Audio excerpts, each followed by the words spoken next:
I don't go back to the valley anymore. People ask me why I sold a property that had been in my family for 3 generations, especially since the soil there was some of the richest in the county. They think I'm crazy for giving up that much acreage over a bad storm, but they weren't there the morning after. They didn't see the way the horizon had shifted while we slept. They didn't feel the weight of what was underneath us. I was 32 when it happened, living alone in the old farmhouse my grandfather built. It's a remote spot about 20 miles from the nearest town of Oak Haven. If you've ever lived in the deep country, you know that silence isn't just the absence of noise, it's a living thing. You learn to read it. You know the difference between the silence of a calm summer night and the silence that comes right before a predator strikes. That August had been suffocating. The air was thick, like breathing through a damp cloth, and the livestock were restless. My dog, a black lab mix named Cooper, who usually slept like a stone, spent 3 nights pacing the porch, low growls vibrating in his chest. I figured it was the heat, or maybe a coyote lingering near the creek. I was wrong. The storm hit on a Tuesday.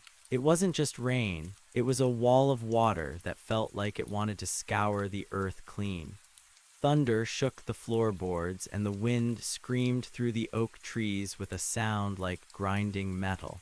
I sat in my kitchen with a single kerosene lamp, watching the lightning illuminate the backyard in strobe light flashes. To the west of the house, about 300 yards out, there was a flat pasture we called the Low Meadow. Beyond that was a gentle rise, a small hill we used for sledding when I was a kid. It was maybe 20 feet high, topped with a few scrub pines. It was a landmark I'd looked at every day of my life. When the sun finally struggled up through the gray mist the next morning, I stepped onto the porch with a cup of coffee, expecting to see down branches and maybe a flooded creek. I was prepared for the mess. I wasn't prepared for the geography to be wrong. I blinked, rubbing my eyes, thinking the morning fog was playing tricks on me. But as the mist burned off, my heart did a slow, heavy roll in my chest. The hill wasn't 20 feet high anymore. It was towering. It had to be at least 60 or 70 feet tall now, a massive, jagged mound of dark, raw earth that looked like a fresh grave for a giant. It wasn't sloped or weathered like the old hill. It was steep, its sides scarred with deep fissures, and the scrub pines that used to sit on top were gone, swallowed, or buried. It stood there, blotting out the sunrise, looking less like a part of the landscape and more like something that had been pushed up from the throat of the world. I stood there for a long time, the coffee in my hand going cold. My brain tried to do that thing it always does when it encounters the impossible. It tried to lie to me. The wind must have shifted the silt, I thought. Maybe the floodwaters piled up debris. But even as the thoughts formed, I knew they were garbage. Wind doesn't build a mountain in 6 hours. Water doesn't stack tons of heavy clay into a perfect, menacing peak. I whistled for Cooper. Usually he'd be at my side in a heartbeat, ready to investigate anything new. But when I looked back at the screen door, he was cowering in the shadows of the mudroom. His ears were flat against his head and his eyes were wide, showing the whites. He wouldn't even step onto the porch. He just looked at that new silhouette on the horizon and let out a sound I'd never heard from him, a thin, pathetic whimper. That was the first moment I felt it, that cold, prickling sensation at the base of my neck that tells you your environment is no longer safe. I should have listened to the dog. I should have gone inside, locked the door, and driven into town right then. But curiosity is a dangerous thing, especially when it's mixed with the arrogance of a man who thinks he knows his own land. I set my coffee down on the railing and started walking toward the low meadow. The ground was soft, sucking at my boots with every step. The air smelled strange, not like rain and wet grass, but like old, stagnant mud and something metallic, like blood or rusted iron. As I got closer, the sheer scale of the hill became even more unsettling. It was massive. The earth was dark, almost black, and it looked wet, as if it had been pulled directly from the bottom of a swamp. I stopped about 50 feet from the base. The silence here was different. It was heavy. I couldn't hear the birds in the nearby woods. I couldn't even hear the wind. It was as if the hill was absorbing all the sound in the valley. Then I saw the first detail that broke my logic completely. Protruding from the side of the fresh earth about halfway up the slope was something white. At first, I thought it was a PVC pipe or maybe a piece of trash. I climbed a few feet up the slick, unstable incline to get a better look. It wasn't a pipe, it was a fence post. But it wasn't just any fence post. It was a weathered cedar post with a specific notch carved into the side, a notch my grandfather had made 40 years ago to hold a wire gate. That post belonged in the north pasture over half a mile away. I stared at it, my breath coming in short, ragged gasps. For that post to be here, buried in the side of this new hill, the earth hadn't just risen, it had shifted. It had folded. It was as if something beneath the surface had reached out, grabbed the surrounding land, and dragged it inward to build this thing. I reached out to touch the post, my fingers trembling. The wood was ice cold. That's when the sound started. It wasn't a loud noise, it was a low, rhythmic thumping coming from deep inside the mound. Thump, thump, thump. It was so deep I felt it in my teeth more than I heard it in my ears. It sounded like a heartbeat. A slow, massive heartbeat buried under tons of suffocating dirt. I froze, I didn't move, I didn't breathe. I just listened to that steady, subterranean pulse. And then the ground beneath my boots shifted. It wasn't a slide, it wasn't the dirt giving way. The hill contracted, it moved like a muscle. I scrambled back down the slope, slipping and sliding in the black mud, my heart hammering against my ribs. I didn't stop until I was back on the flat grass of the meadow. I looked back at the hill, expecting to see it collapsing, but it was still. It just sat there, dark and imposing, humming with that invisible energy. I turned and ran. I didn't look back until I reached the porch. I spent the next hour in the kitchen, pacing, trying to convince myself I'd imagined the movement. I told myself the storm had caused a localized seismic event. I told myself the heartbeat was just my own blood rushing in my ears. I sat at the table with my hunting rifle across my lap, watching the hill through the window. By noon, the sun was high, but it didn't make the hill look any more natural. If anything, the bright light made the anomalies stand out more. I could see more objects sticking out of the dirt now. A rusted piece of a tractor, a tangle of roots that looked like they'd been ripped out from the bottom, and something else. Near the top of the mound, there was a dark opening. It hadn't been there an hour ago. It was a small, jagged hole, maybe 3 feet wide, like a vent or a mouth. I grabbed my binoculars from the sideboard. My hands were shaking so badly I had to lean against the window frame to steady them. I focused the lenses on the dark spot at the peak. It wasn't a hole caused by a cave-in. The edges were smooth, as if they'd been formed that way on purpose. And as I watched, a thin wisp of pale, gray vapor drifted out of the opening. It didn't dissipate in the wind.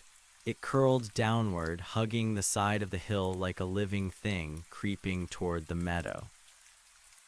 I put the binoculars down. I knew I had to leave. My gut was screaming at me, a primal, screaming instinct that told me the rules of the world had changed overnight and I was no longer at the top of the food chain. I started throwing things into a duffel bag. I didn't care about clothes. I grabbed my documents, some cash, and my grandfather's old journals. I moved with a frantic, jerky energy, my eyes constantly darting to the window. I was halfway through the living room when I heard the screen door creak. I stopped dead. Cooper was under the dining room table, letting out a sound that wasn't even a whimper anymore. It was a steady, high-pitched whistle of pure terror. The creak came again, slow, deliberate. I picked up the rifle and walked toward the mudroom.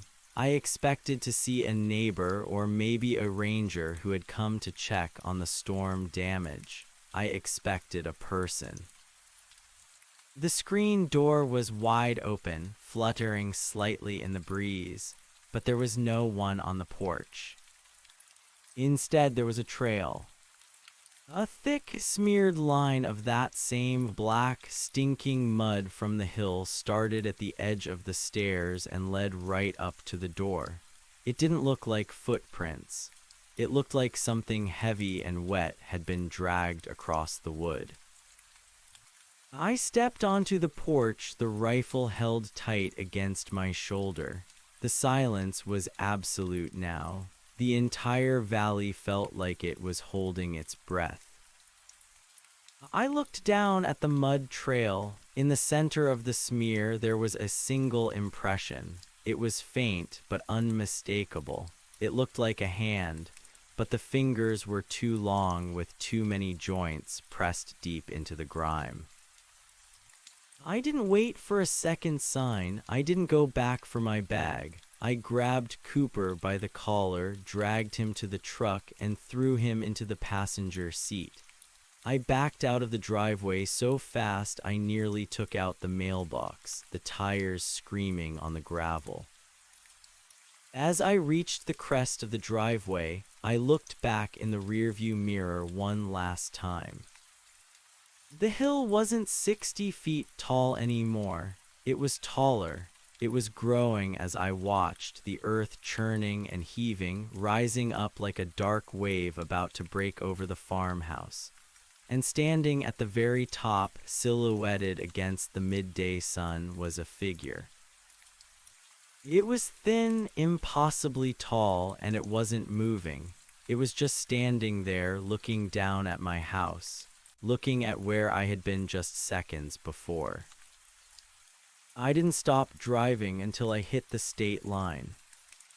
I told the police in Oak Haven. I told the Forestry Service. They sent a couple of deputies out there 2 days later. They called me on my cell phone, their voices sounding confused and a little annoyed. They told me they found the house and they found the meadow. But there was no hill. They said the low meadow was as flat as a pancake. There were no fissures, no black mud, no missing fence posts.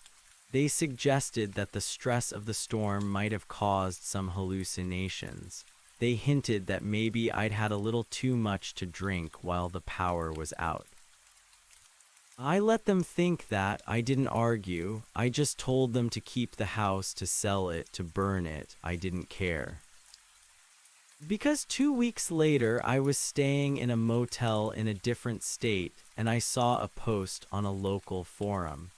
A farmer 300 miles away was asking if anyone else had experienced a sudden change in topography after a heavy rain. He posted a picture. It was a hill, a dark, jagged mound of earth that didn't belong in his field. And in the photo, if you zoom in near the top, you can see a small, dark opening. And standing just inside the shadow of that hole is something pale, watching the camera. I don't look at the horizon anymore. I live in the city now, surrounded by concrete and steel where the ground is paved over and locked down. But sometimes, on rainy nights when the wind gets high and the house starts to creak, I lay in bed and listen. I listen for that low, rhythmic thumping. Because I know it's still out there, it's moving, it's traveling under the skin of the world, waiting for the next storm to let it breathe. And I know that one morning, someone else is going to wake up, look out their window, and realize that the world they knew is gone, replaced by the hill that grew overnight. The move to the city was supposed to be a burial. I wanted to be entombed in noise, surrounded by the hum of traffic and the artificial glow of streetlights that never let the true darkness settle. I took a job in a warehouse, something mindless and heavy that left my bones aching enough to silence my brain. For a few months it worked. Cooper, however, never recovered.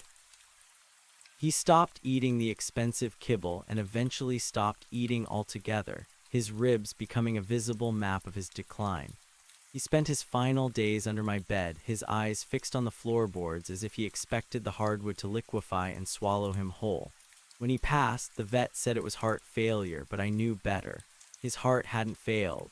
It had simply been outpaced by the rhythm he'd heard that morning in the meadow.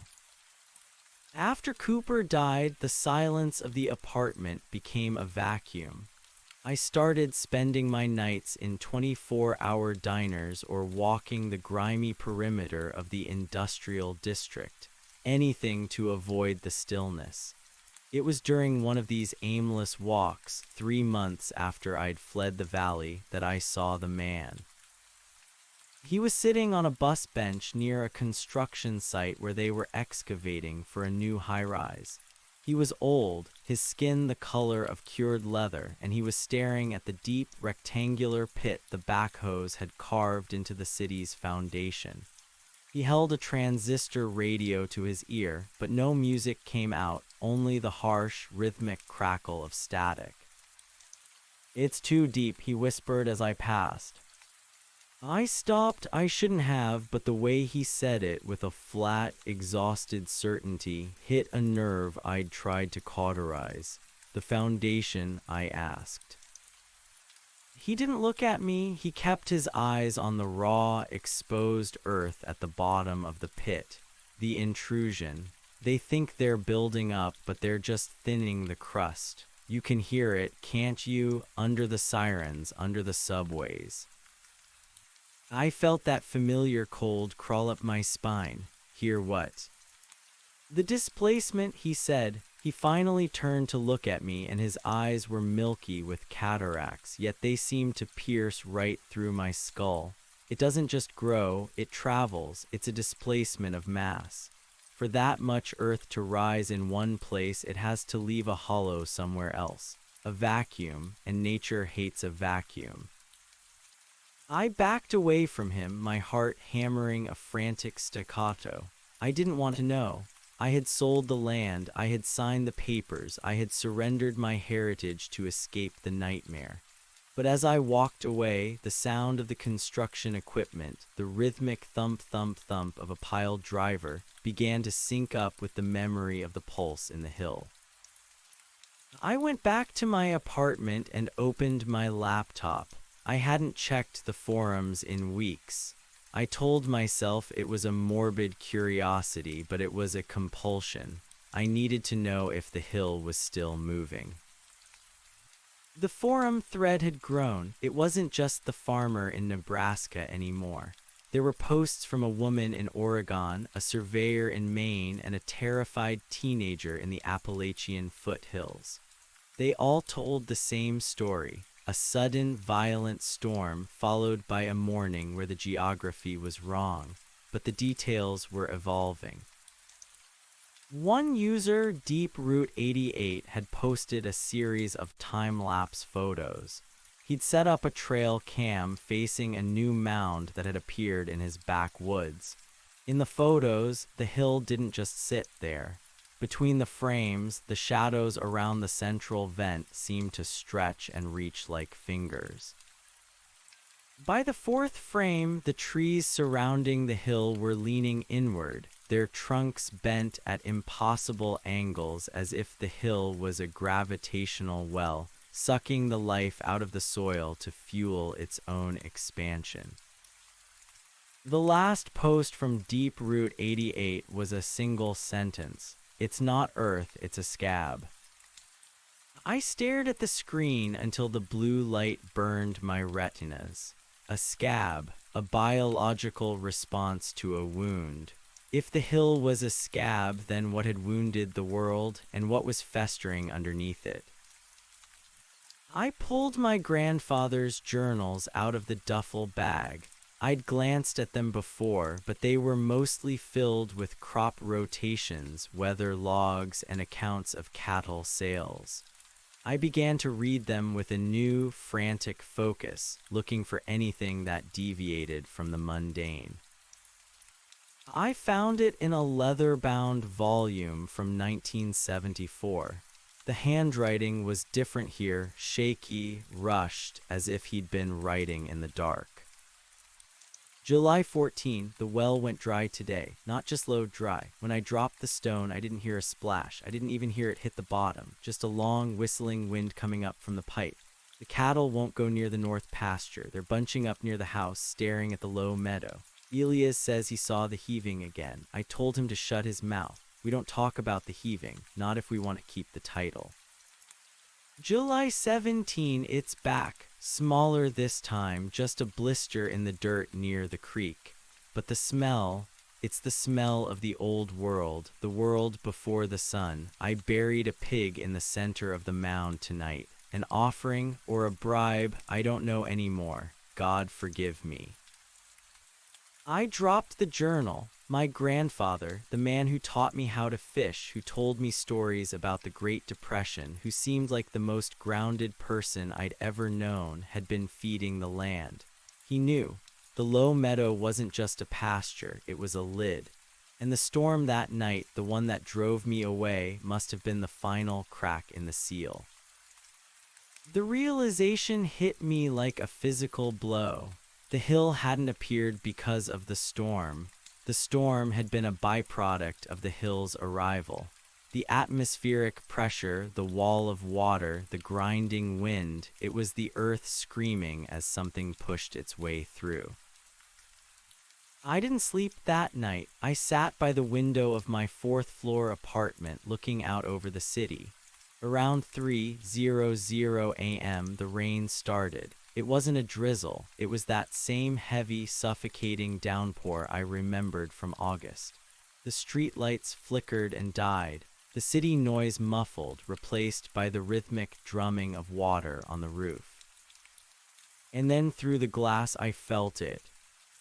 A vibration, not a tremor, not a shaking of the building, but a deep, resonant hum that seemed to come from the bedrock itself.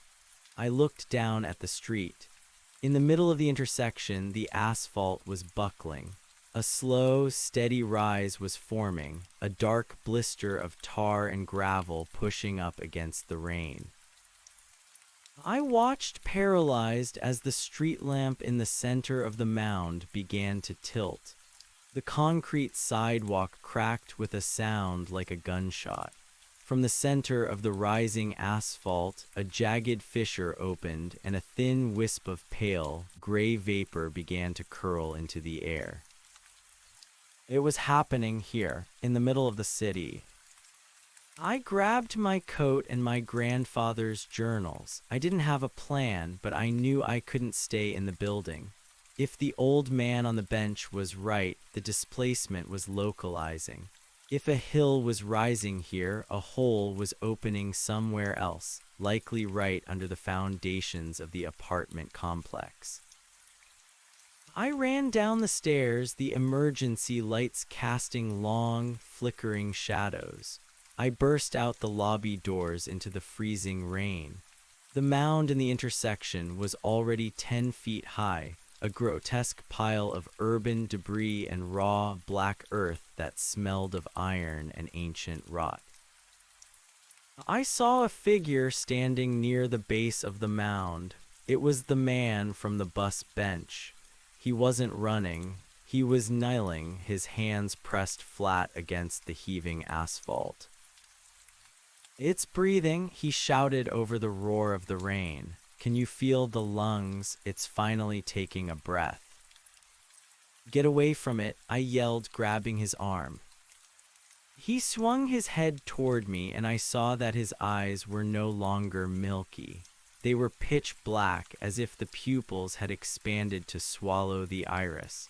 "Why run? Where is there to go? The whole world is just a thin skin over a hungry mouth. We're just the dust that settled on the lips." He pulled away from me with surprising strength and pressed his face into the wet, black dirt of the mound. I didn't look back. I ran for my truck, parked 3 blocks away. As I drove, I saw them, other mounds, other blisters, erupting from parks, from parking lots, from the basements of brownstones. The city was breaking out in a cold, tectonic sweat. The radio in my truck was nothing but static, but beneath the white noise I could hear a voice. It wasn't human. It was a series of clicks and low, vibrating tones that mimicked the rhythm of a heartbeat. Thump, thump, thump. I drove blindly, trying to find a way out of the city, but the bridges were already being diverted. The earth was shifting so rapidly that the spans no longer met the banks. I saw a skyscraper in the financial district begin to lean, its glass facade shattering in a slow motion cascade as the ground beneath it surged upward. I realized then that it wasn't just one hill. It wasn't a localized event. The hill that grew overnight was just the first cell of a cancer that had finally reached terminal stage. The earth was reshaping itself, reclaiming its surface, folding the modern world into the fissures of its new, jagged skin. I found myself driving toward the outskirts, toward the hills that had always been there, the natural ones, the weathered ones. I needed to see if they were different. By dawn, the rain had stopped, replaced by a thick, oppressive mist. I pulled over on a ridge overlooking the valley where the city lay. From this distance, the skyline looked like a broken toy box, but it was the ground that held my gaze.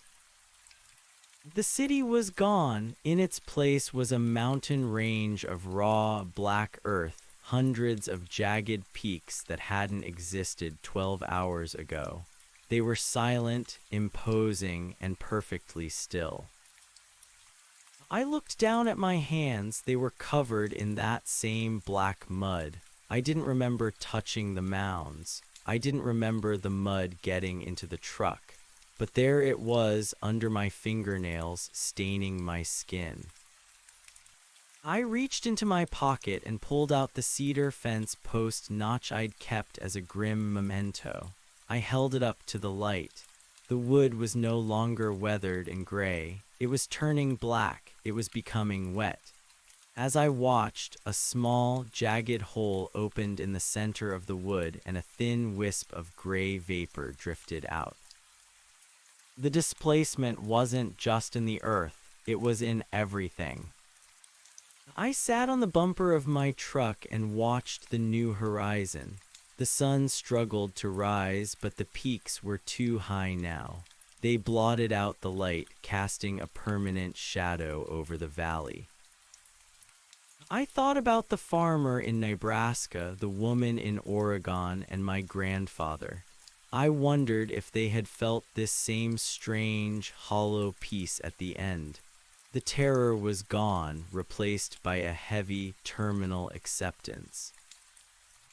I looked at the black mud on my hands, and for the first time, I didn't feel the urge to wash it off. It felt warm. It felt like home. I stood up and began to walk, not away from the peaks, but toward them. The ground beneath my boots felt soft, yielding, like a muscle waiting to contract. I could hear the heartbeat now, loud and clear, echoing not from the earth, but from inside my own chest. The hill didn't just grow overnight, it had been growing inside us all along. And now, finally, it was time to bloom. The asphalt didn't just crack, it curled.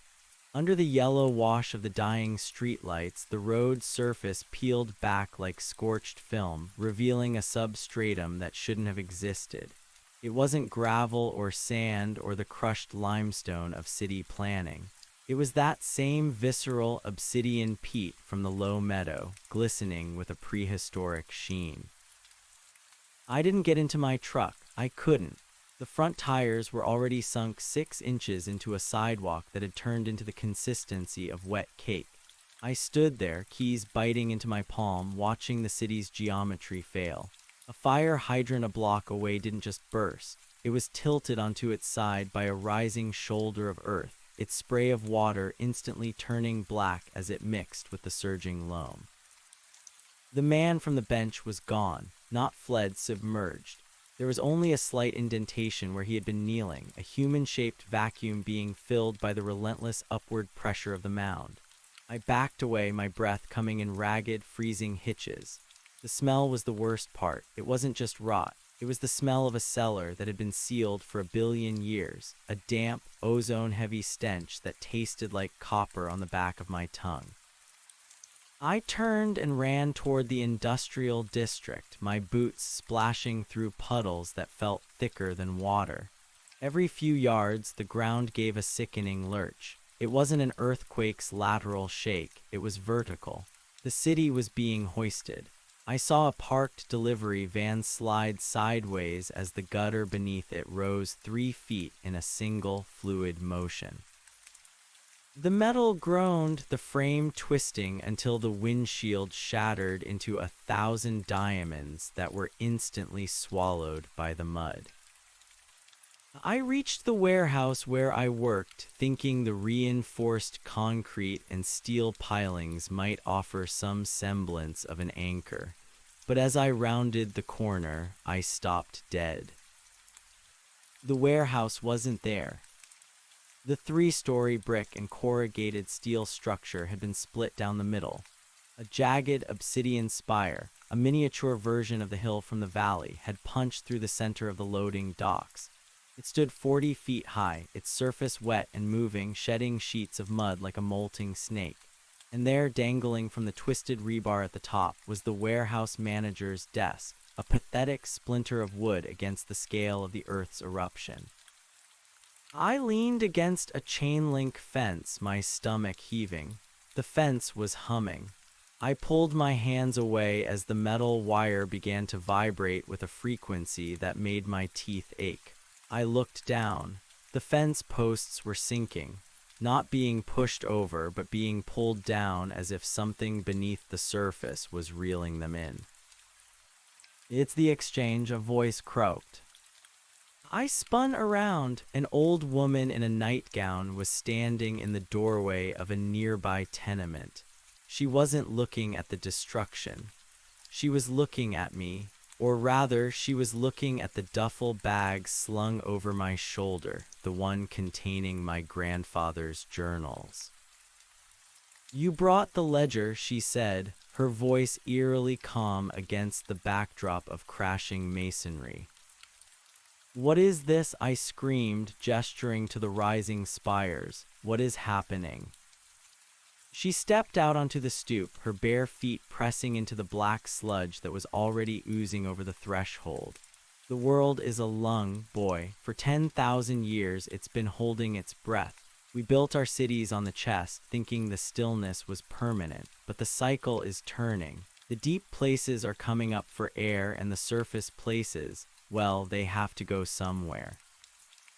She pointed toward the horizon where the skyscrapers of the downtown core were silhouetted against a sky that was turning a bruised, sickly violet.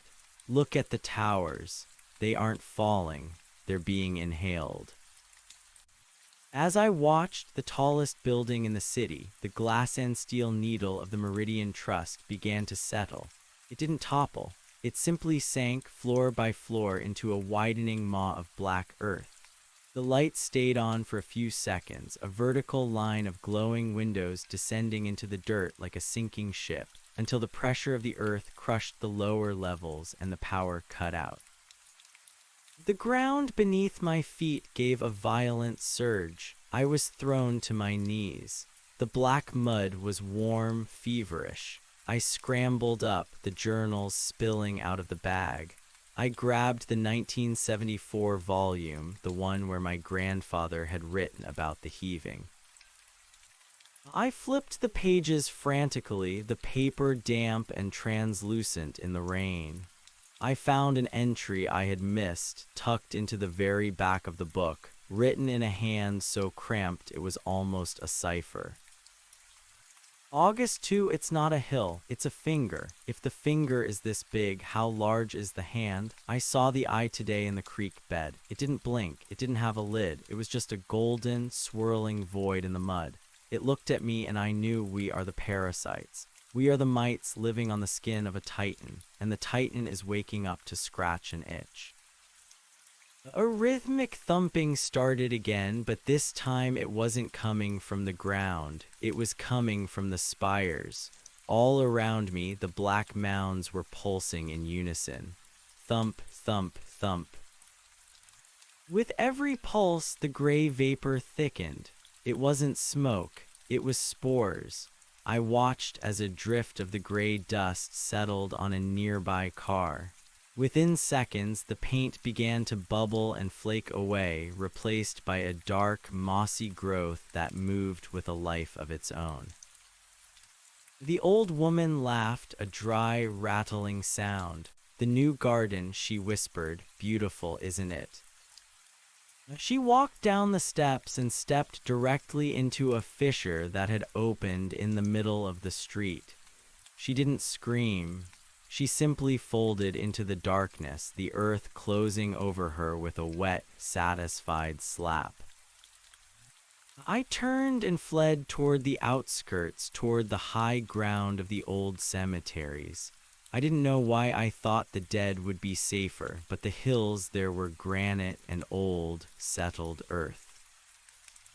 The drive was a nightmare of detours and collapsing infrastructure. I abandoned my truck when the road ahead simply vanished into a 500-foot sinkhole that smelled of salt and ancient fish. I climbed, my lungs burning, my fingers raw from clutching at the encroaching mud. When I reached the gates of the Oak Hill Cemetery, I turned back. The city was a graveyard of a different kind. The black spires had won. They stood like jagged teeth against the dawn, some of them hundreds of feet tall, draped in the ruins of the world I knew. The bridges were gone. The rivers had been diverted into the new chasms. But it was the silence that was the most terrifying. The sirens had stopped. The screaming had stopped. There was only the sound of the wind whistling through the new geography and that rhythmic internal thumping. I sat on a tombstone, the cold marble the only thing that felt real. I opened the journal one last time. The last page wasn't written in ink. It was scratched into the paper with something sharp. "It's not growing overnight. It's been here since the beginning. We just forgot how to look down." I looked at my hand, the one that had touched the mud in the truck. The black stain hadn't just stayed on the skin. It was moving under the surface. I could see the dark veins spreading up my forearm, pulsing in time with the mounds in the valley. It wasn't a disease, it was a transformation. I looked toward the largest spire in the center of what used to be the city. At the very top, silhouetted against the rising sun, was a figure. It was thin, impossibly tall, and it was looking directly at me. It raised a long, multi-jointed hand in a gesture that might have been a wave or perhaps an invitation. I didn't feel fear anymore. The stress of the storm had passed, leaving behind a cold, crystalline clarity. The hill hadn't come to destroy us, it had come to reclaim us. I stood up and walked toward the edge of the cemetery, where the old stone wall was being pushed over by a rising tide of black earth. I reached out and pressed my palm against the warm, vibrating mud. The pulse jumped from the earth into my marrow. My vision blurred, the colors of the world shifting into a spectrum of grays and deep, bruised purples.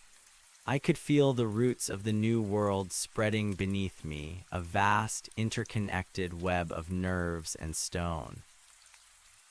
I saw the farmer in Nebraska. I saw the woman in Oregon. We were all standing on our respective peaks, connected by the dark marrow of the world.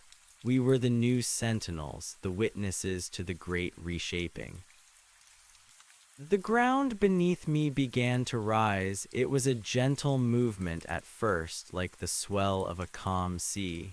I didn't struggle. I didn't try to find a foothold. I simply let the earth take me. As I rose above the tree line, I saw the horizon. It wasn't flat. It was a jagged, pulsing crown of black spires stretching as far as the eye could see. The world wasn't ending, it was hatching.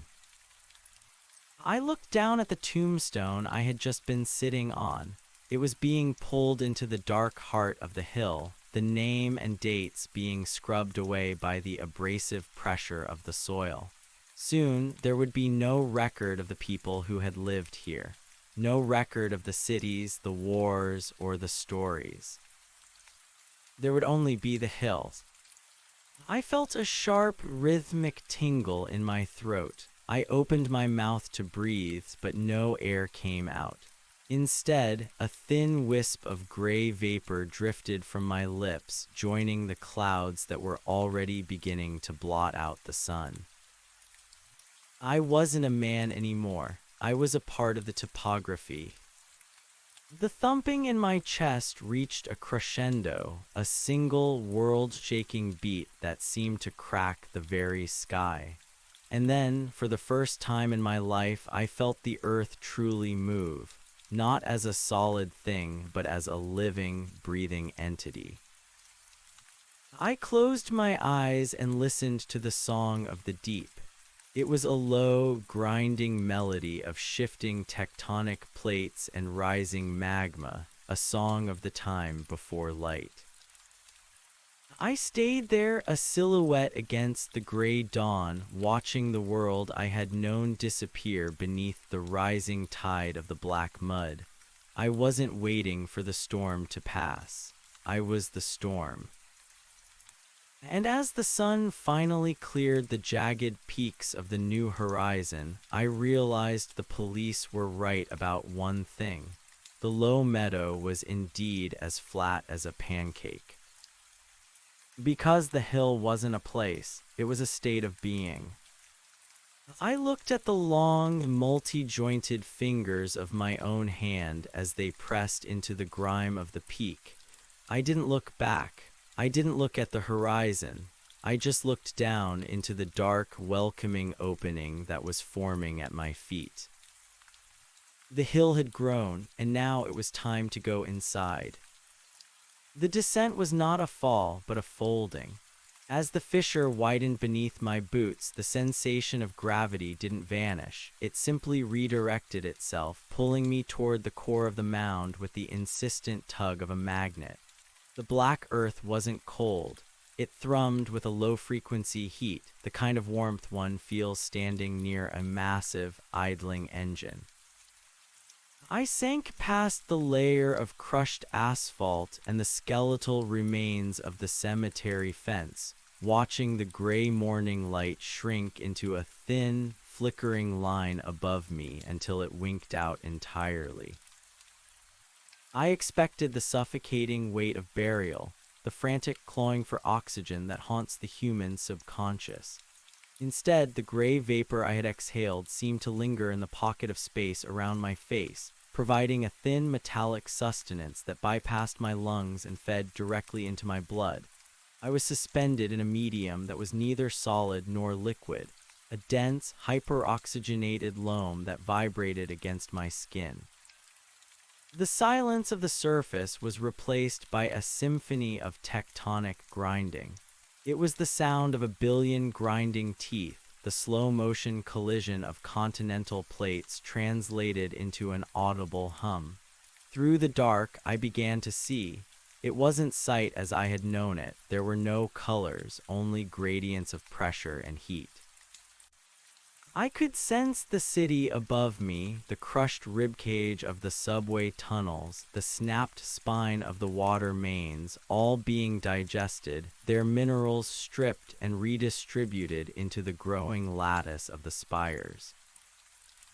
I felt the presence of others, not just the old woman or the man from the bus bench, but a vast subterranean migration. We were drifting like seeds in a dark current, drawn toward a central pulse that made the journals in my bag vibrate against my hip. The leather of the satchel was already fused to my side, the paper within turning into a pulpy, carbonized mass that shared my heartbeat. My grandfather's memories were no longer ink on a page. They were a sequence of electrical impulses firing through my nervous system.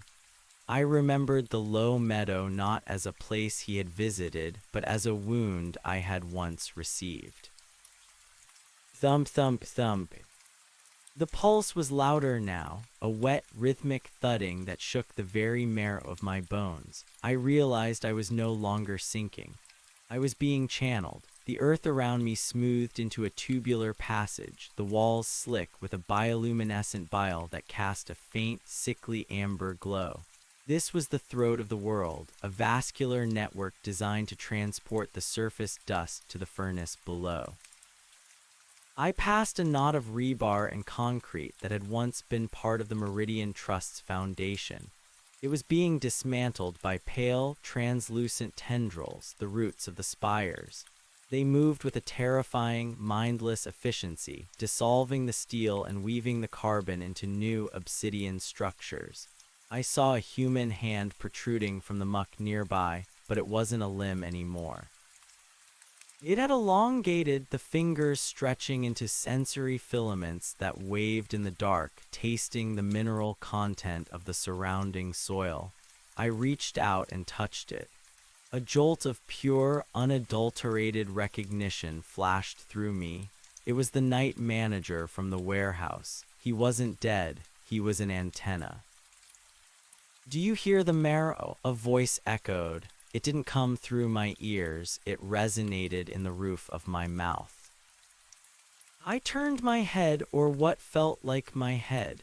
The old woman was drifting alongside me, her nightgown now a tattered membrane that blended into her gray, translucent skin.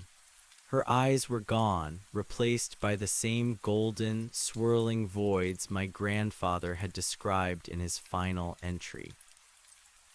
"The exchange is almost complete," she vibrated. The surface was a dream the earth had while it slept. Now it's waking up and the dream must be put away. "Where are we going?" I asked, my voice a series of clicks and low tones. "To the hearth," she said, "to the place where the hills are forged. You were chosen because you kept the record. You carried the scent of the old world's ending in your pocket. The earth likes a witness. It likes to be watched as it remakes itself." The tunnel opened into a cavern so vast that my internal sensors couldn't find the ceiling. It was a cathedral of raw, unrefined energy. Great pillars of liquid obsidian rose from a floor of glowing magma, connecting the deep mantle to the base of the spires far above. Here, the hills weren't just mounds of dirt. They were the cooling vents for a planetary metabolism that had finally shifted into high gear. I saw the scale of the transformation then. Thousands of us were being deposited into the cavern, our bodies being unmade and reassembled. We weren't being eaten, we were being repurposed. We were the soft tissue needed to bridge the gap between the cold stone of the crust and the living fire of the core. we were the nerves.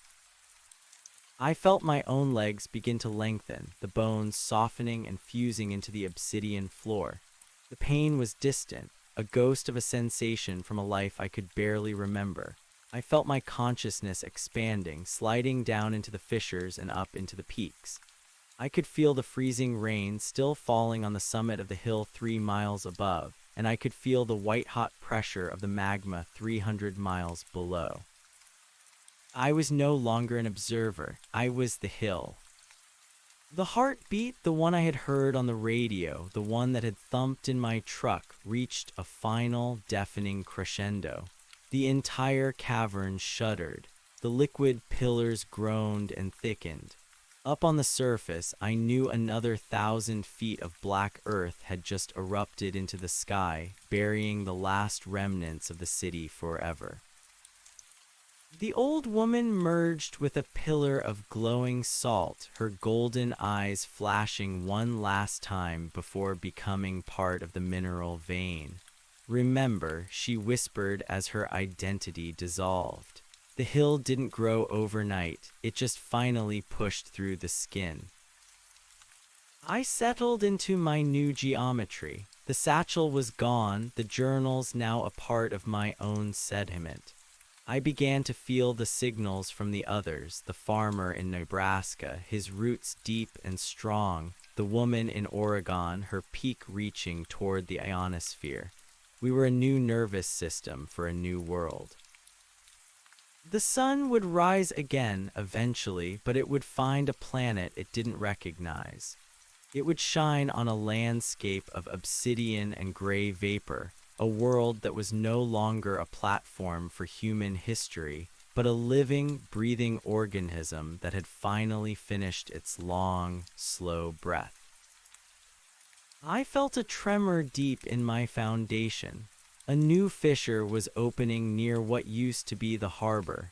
I reached down with a thought, sending a surge of pressure to that point. I watched from 1,000 different angles as a fresh spire punched through the floor of the Atlantic, boiling the sea as it rose. It was beautiful, it was terrifying, it was home. The heartbeat settled into a slow, permanent rhythm. Thump, thump, thump. I closed my eyes, the ones I no longer had, and began the long work of being the earth. The hill had grown. And for the first time in 10,000 years, the world was exactly the way it was meant to be. The silence was absolute, save for the sound of the planet growing 1 inch of black mud at a time. The transformation of the senses was the most profound betrayal. Human sight is a narrow, fragile thing, a thin slit of perception dependent on the bouncing of photons, but the sight of the mountain, the sight I now possessed, was an omnidirectional pressure. I did not look at the cavern, I felt the volume of its void. I did not watch the magma, I tasted its caloric density. The transition from being a tenant of the crust to being a constituent of the mantle was like a long-held note finally resolving into a chord. I felt the city of my birth above me, though above was becoming a redundant concept. It was a layer of sediment now, a thin, decorative crust of calcium and oxidized steel. I could sense the specific vibration of the subway tunnels as they collapsed under the weight of the new geography. They were like the hollowed-out veins of a creature that had evolved past the need for blood. Each collapse sent a shudder through my own structure, a pleasant settling of the weight.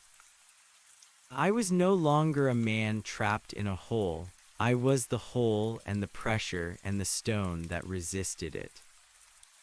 Around me, the others were crystallizing. The process was not uniform. Some, like the old woman, had become conduits, thick, pulsing veins of translucent mineral that hummed with the planet's base frequency. Others were becoming structural, their consciousnesses stretching into the long, hexagonal basalt columns that supported the weight of the rising spires. I felt a flicker of what used to be a personality nearby, a jagged, panicked frequency that felt like the young man from the gas station I'd seen earlier.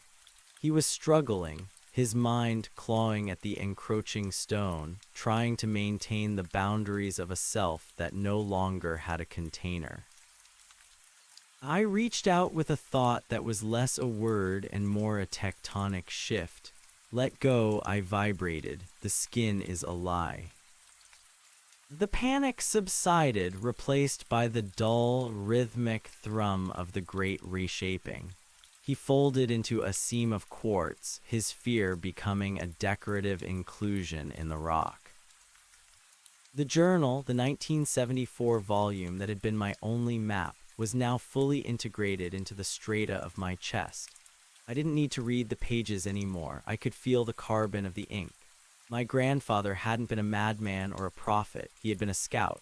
He had felt the first microscopic tremors of the Titan's skin and had spent his life trying to warn a world that was deaf to the song of the deep. I could feel his frustration now, a cold pocket of air trapped in the stone of my memory. He had died wanting to save the surface, never realizing that the surface was merely the scab that had to be shed for the wound to heal. A sudden, violent surge of heat flooded the cavern. One of the deep vents, a throat that reached down into the white-hot irony of the core, opened wide. The pressure was immense. I felt the spires above me leap upward, driven by the hydraulic force of the Earth's waking breath. On the surface, I knew the hills were no longer hills. They were becoming towers of obsidian, piercing the cloud layer, reaching for the vacuum of space. The gray vapor, the spores, was thick now, a planetary atmosphere of genetic instructions. It was rewriting the chemistry of the air. I could feel the tiny, microscopic lives on the surface, the birds, the insects, the few humans who hadn't yet been folded into the earth inhaling the change. They weren't dying, they were being translated. The moss I had seen on the car was just the beginning. The new biology was opportunistic and fast. It didn't need millions of years of evolution when it had the blueprint of the Titan to follow. I felt the oceans beginning to tilt. The weight of the new spires was redistributing the planet's mass, altering its wobble, changing the very rhythm of the seasons. The old calendars were meaningless. Time was no longer measured in days or hours, but in the cooling rates of silicate and the slow migration of magnetic poles. I sensed a movement far above, at the very apex of the spire that had been my cemetery refuge. The tall, multi-jointed figure I had seen earlier was still there. It wasn't a visitor. It was a bloom, the flowering organ of the hill. It was a sensory array designed to look at the stars and signal that the planet was finally awake. I felt a strange, phantom itch in my own structure, a desire to sprout, to send a part of myself into the cold light of the sun. But for now, there was the work of the deep. The cavern was changing. The magma was being channeled into precise geometric flows, cooling into a massive planetary computer of stone and heat. We, the witnesses, the sentinels, were the processors. Our integrated consciousnesses were being used to calculate the new equilibrium, to ensure the planet didn't tear itself apart in its enthusiasm to rise.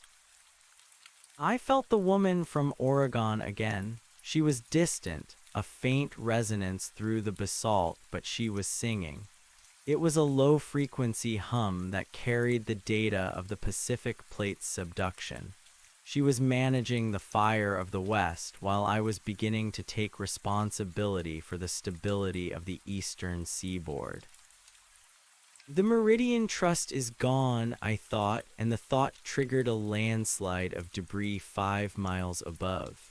The bridges are gone. The names are gone. A sense of profound peace settled over me. The stress of the storm that the radio had mentioned was the last gasp of the old world's ego. It was the friction of trying to be an individual in a universe of interconnected systems. Now that the friction was gone, there was only the flow. I felt the earth begin to turn with a new purpose. We weren't just a rock floating in the dark anymore. We were a vessel, The spires weren't just teeth, they were an array. The planet was preparing for something, a cosmic cycle that my grandfather's journals hadn't even hinted at. The itch the Titan was scratching wasn't just a local irritation, it was a preparation for a journey. I settled deeper into my strata, my consciousness expanding until I could feel the curve of the Earth's core. I was the hill, and the hill was the world, and the world was finally, terrifyingly alive. The rhythmic thumping slowed, finding its permanent cadence. Thump, thump, thump. It was the sound of a heart that would never stop. It was the sound of the beginning. Far above, the last human city was finally pulled under, the lights flickering out one by one as the black mud claimed the wires. There was no one left to scream and no one left to hear. There was only the wind, the gray spores, and the rising towers of the new garden. I reached out with a final, lingering shred of my human self and touched the memory of the low meadow. It was flat, as the police had said. But beneath the flatness, I could feel the pressure building, the next wave of spires waiting for their turn to break the skin. The world was a lung, and it had only just begun to exhale. I turned my attention inward toward the heat and the dark and began to dream the dreams of the stone.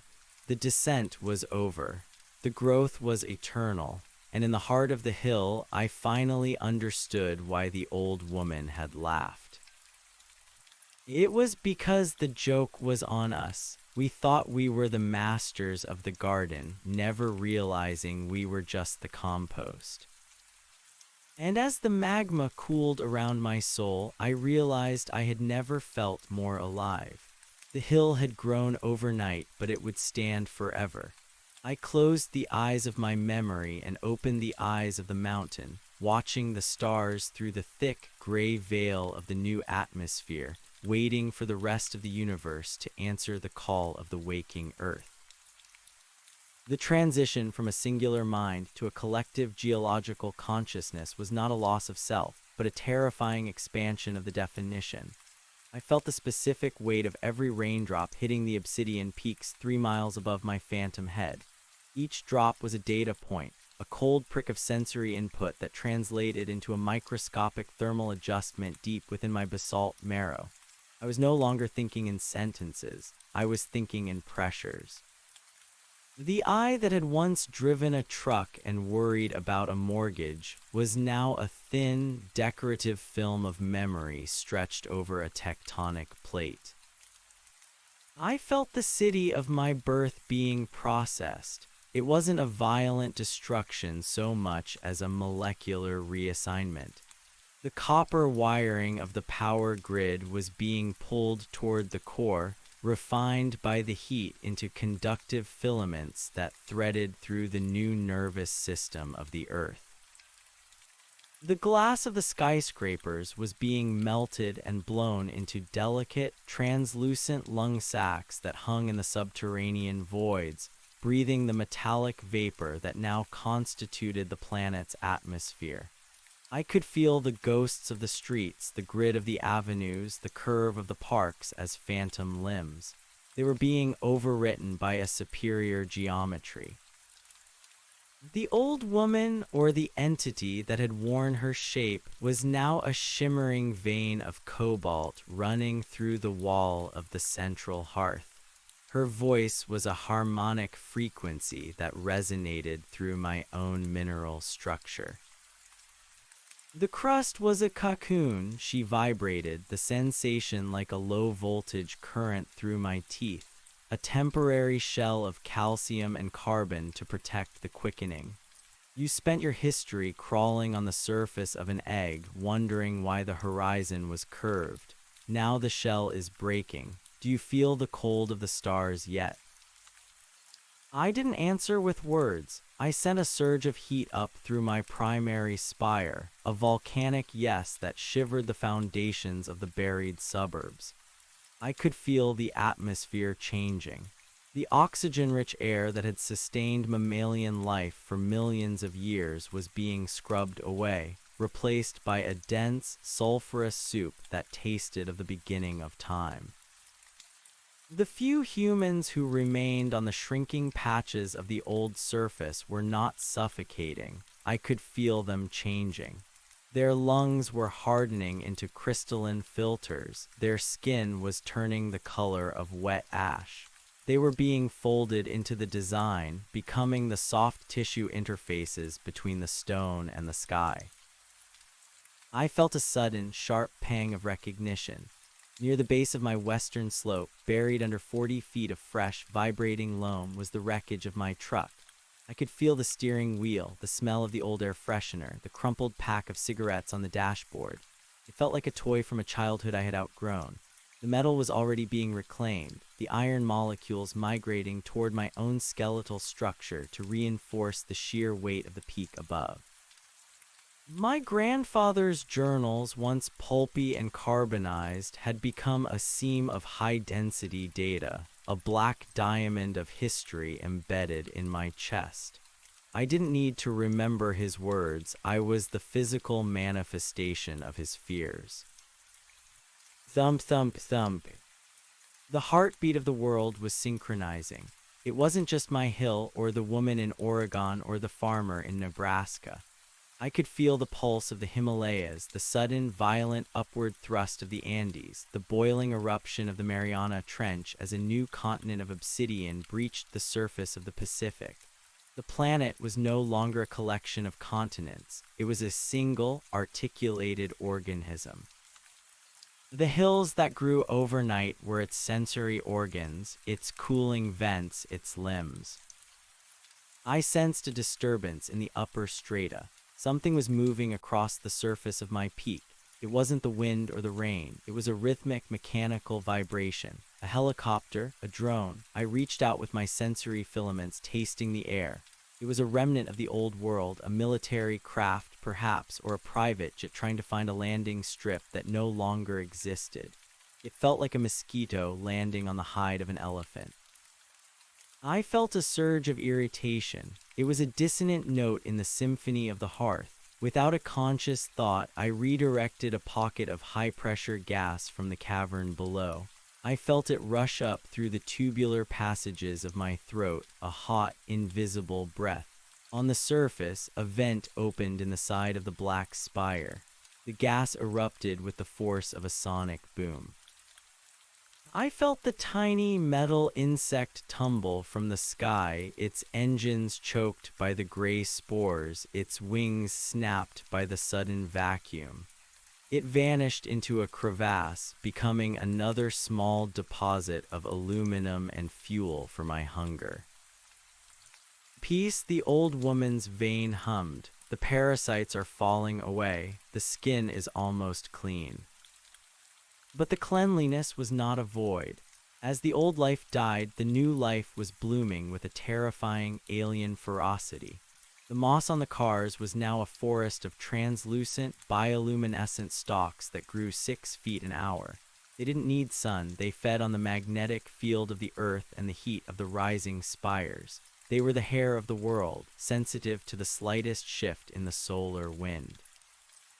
I could feel them waving in the dark, tasting the radiation from space, preparing the planet for its new environment. The cavern of the hearth began to expand.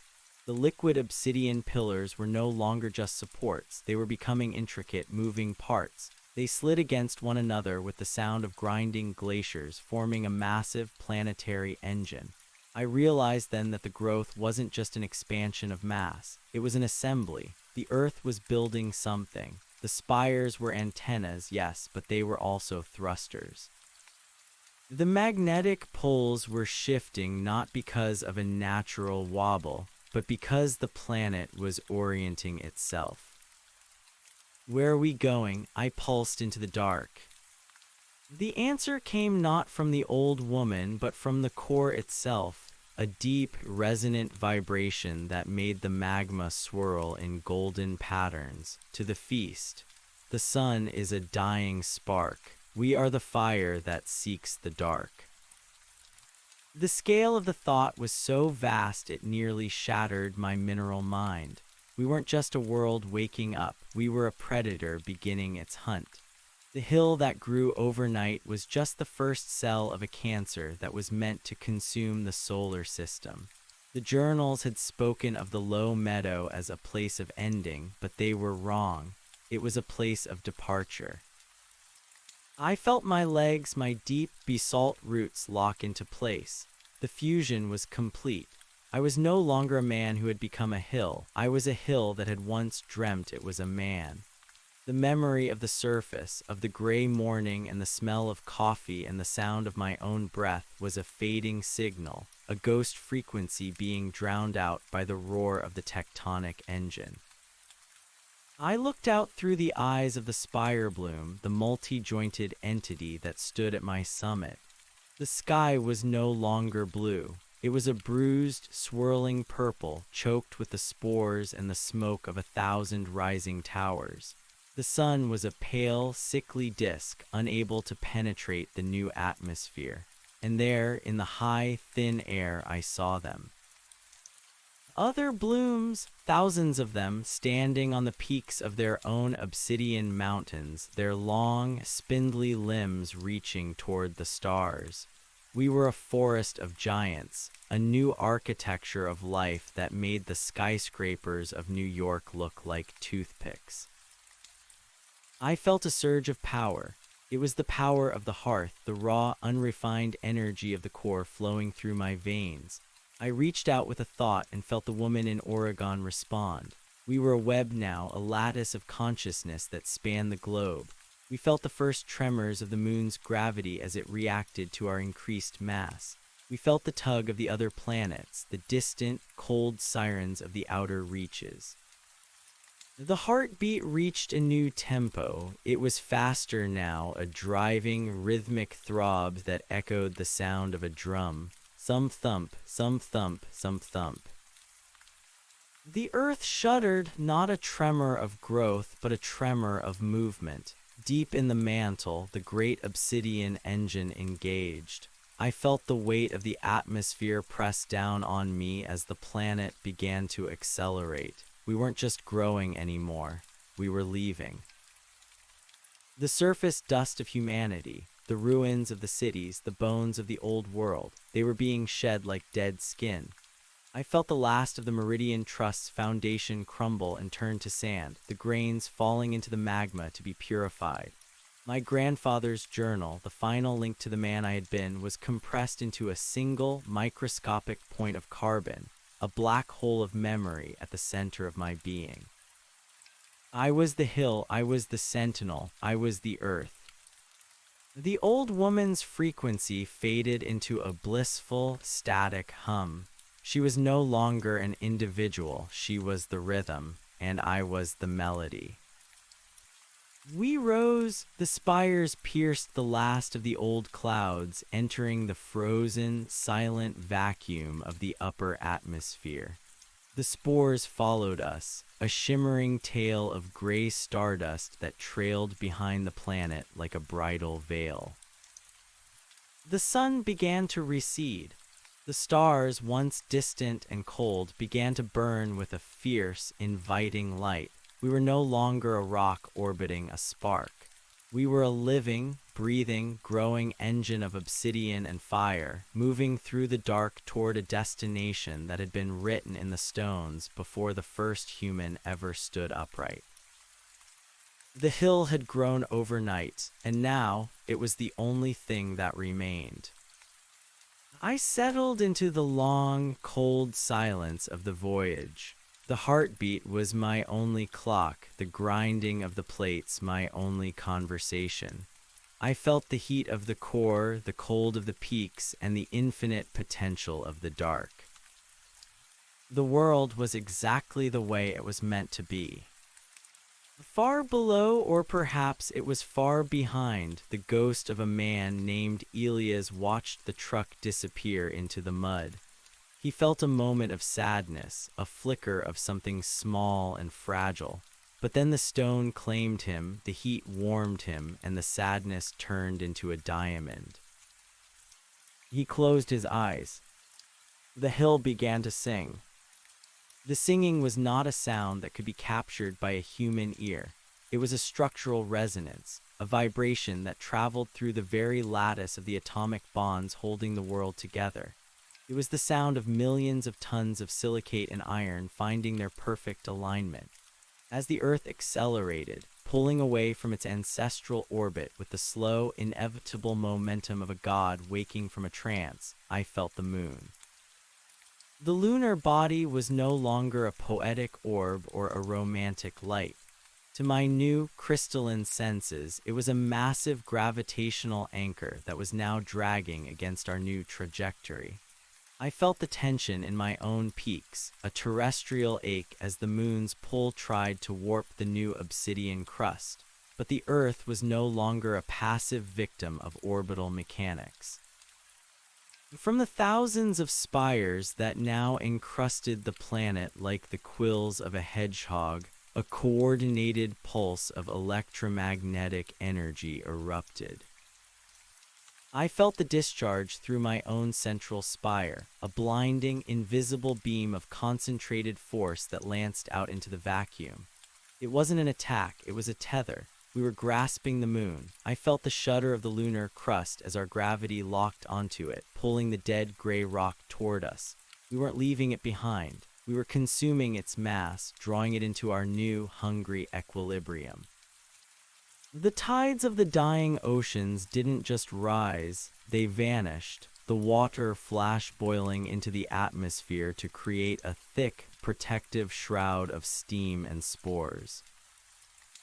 In the deep hearth, the woman from Oregon, or the cobalt vein that remained of her, pulsed with a sudden, sharp intensity. The sister is coming home, she vibrated. The cold one, the mirror, we need her bones for the long dark. I understood. The moon was a resource, a cache of minerals and stabilizers that would be integrated into the planetary engine. I felt the first impacts as the lunar debris, stripped away by our tidal forces, began to rain down upon the atmosphere. Each impact was a rhythmic drumbeat, a percussion of fire and stone that added to the growing heat of our core. We were becoming denser, hotter, more focused. The itch I had felt earlier, the desire to sprout, became an agonizing necessity. From the shoulders of my obsidian tower, new structures began to unfold. They weren't stone, and they weren't biological in any sense the old world would recognize. They were filaments of spun glass and conductive metal, fan-like arrays that spread out for miles, catching the solar wind like the sails of a phantom ship. I was no longer just a mountain, I was a mass. As we moved further from the sun, the light began to change. The familiar yellow warmth was replaced by a cold, sharpened silver. The stars didn't twinkle anymore, they glared unblinking and predatory. I could see them now through the eyes of the bloom at my summit, not as distant points of light, but as destinations. Some were cold and dead, waiting to be reignited. Others were vibrant and bloated, ripe for the harvest. I felt a flickering thought, a stray bit of data from the Elia's layer of my consciousness. I remembered a Sunday morning, the smell of rain on hot asphalt, the sound of a lawnmower in the distance. It was a memory of a world that existed in 3 dimensions, governed by the linear passage of time. It felt incredibly small. It felt like a dream a grain of sand might have about being a desert. The hill that grew overnight was now a continent-sized limb of a celestial traveler. Below me in the dark, the planetary computer hummed. The integrated consciousnesses of the witnesses were no longer separate entities. We were a processing cloud, a neural network of basalt and magma. We were calculating the leap. The solar system was a shallow pond, and we had grown too large for its banks. The gravity of the sun, once the master of our existence, was now a fading tether, a weak pull that we were snapping with every pulse of our core. I felt the moment we broke free. It wasn't a sudden jerk, but a profound release of tension, like a violin string finally reaching its pitch. The sun's influence dropped away, and the true cold of the interstellar void rushed in to greet us. The gray atmosphere, the thick soup of spores and steam, began to freeze. It formed a shimmering, diamond-hard shell over the entire planet, a secondary crust of frozen gases that trapped the heat of the core inside. We were a thermos of life, a sealed vessel of geothermal fire hurtling through the absolute zero of space. Inside this shell, the garden continued to grow. The bioluminescent stalks I had felt earlier were now colossal forests of pale, glowing light weaving through the valleys between the obsidian towers. They lived on the heat radiating from the stone, creating a closed-loop ecosystem of thermal energy and chemical recycling. There were things moving in those forests now, creatures shaped from the clay and the old DNA, redesigned to serve the new world. They were the gardeners, the scavengers, the maintenance crew of the Titan. I could feel their tiny, busy lives crawling over my lower slopes, tending to the vents, clearing the debris of the old world. They were happy, they didn't have names, and they didn't have fears. They had purpose. "Do you see the path?" the woman's resonance asked. She was shifting now, her cobalt essence merging with the magnetic field itself. She was becoming the navigation system. I looked out through the spire, past the frozen diamond sky, into the black. I saw the great void, the vast, empty stretches between the stars. To the old Elias, it would have been a terrifying graveyard. To the mountain, it was a field of unplowed soil. "I see it," I replied, my thought a tectonic shift that sent ripples through the frozen crust. We were not alone. Now that we were outside the glare of the sun, I could sense them, the others. Far out in the dark, other sparks were moving. Other worlds that had woken up, other hills that had grown overnight on other planets in other systems. The universe was not a collection of dead rocks, it was an orchard of sleeping giants, and the harvest had begun. We were moving toward a convergence, a point in the deep dark where the waking worlds would meet to share their heat and their data. The joke the old woman had laughed about was clearer now.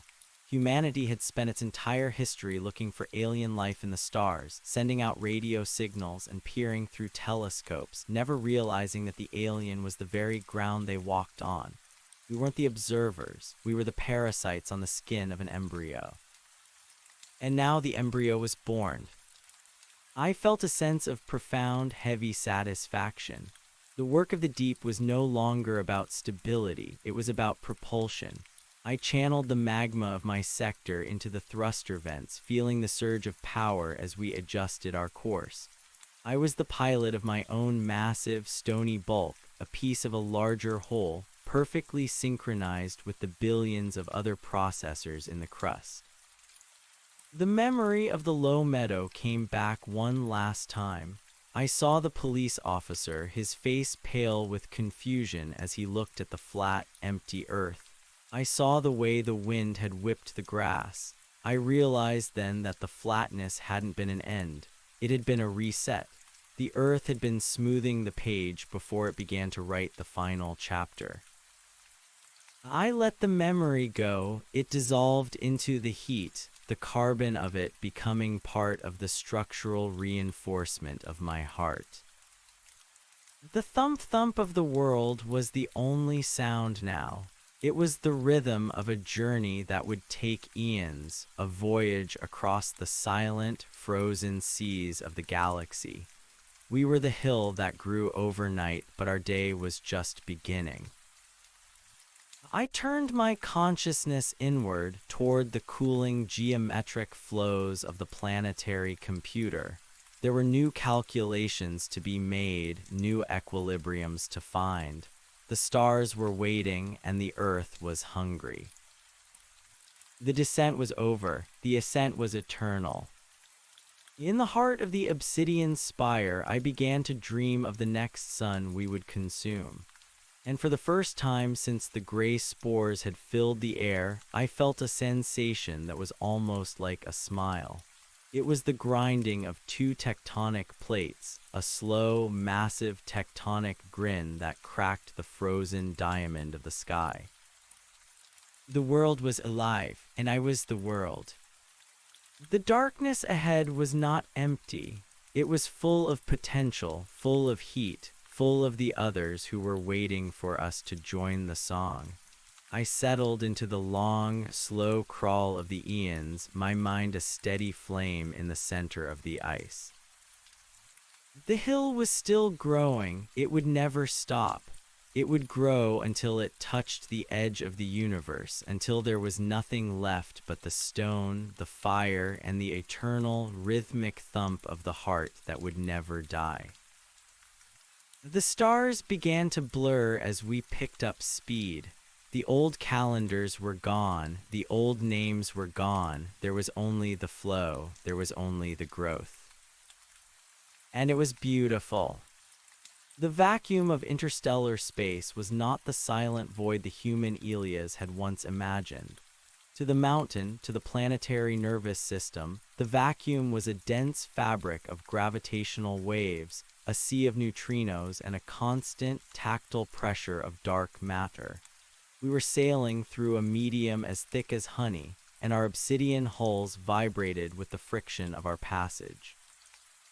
My consciousness, now dilated to encompass the entire eastern quadrant of the northern hemisphere, felt the subtle drag of the Uit cloud as we punched through the icy debris of the solar system's graveyard.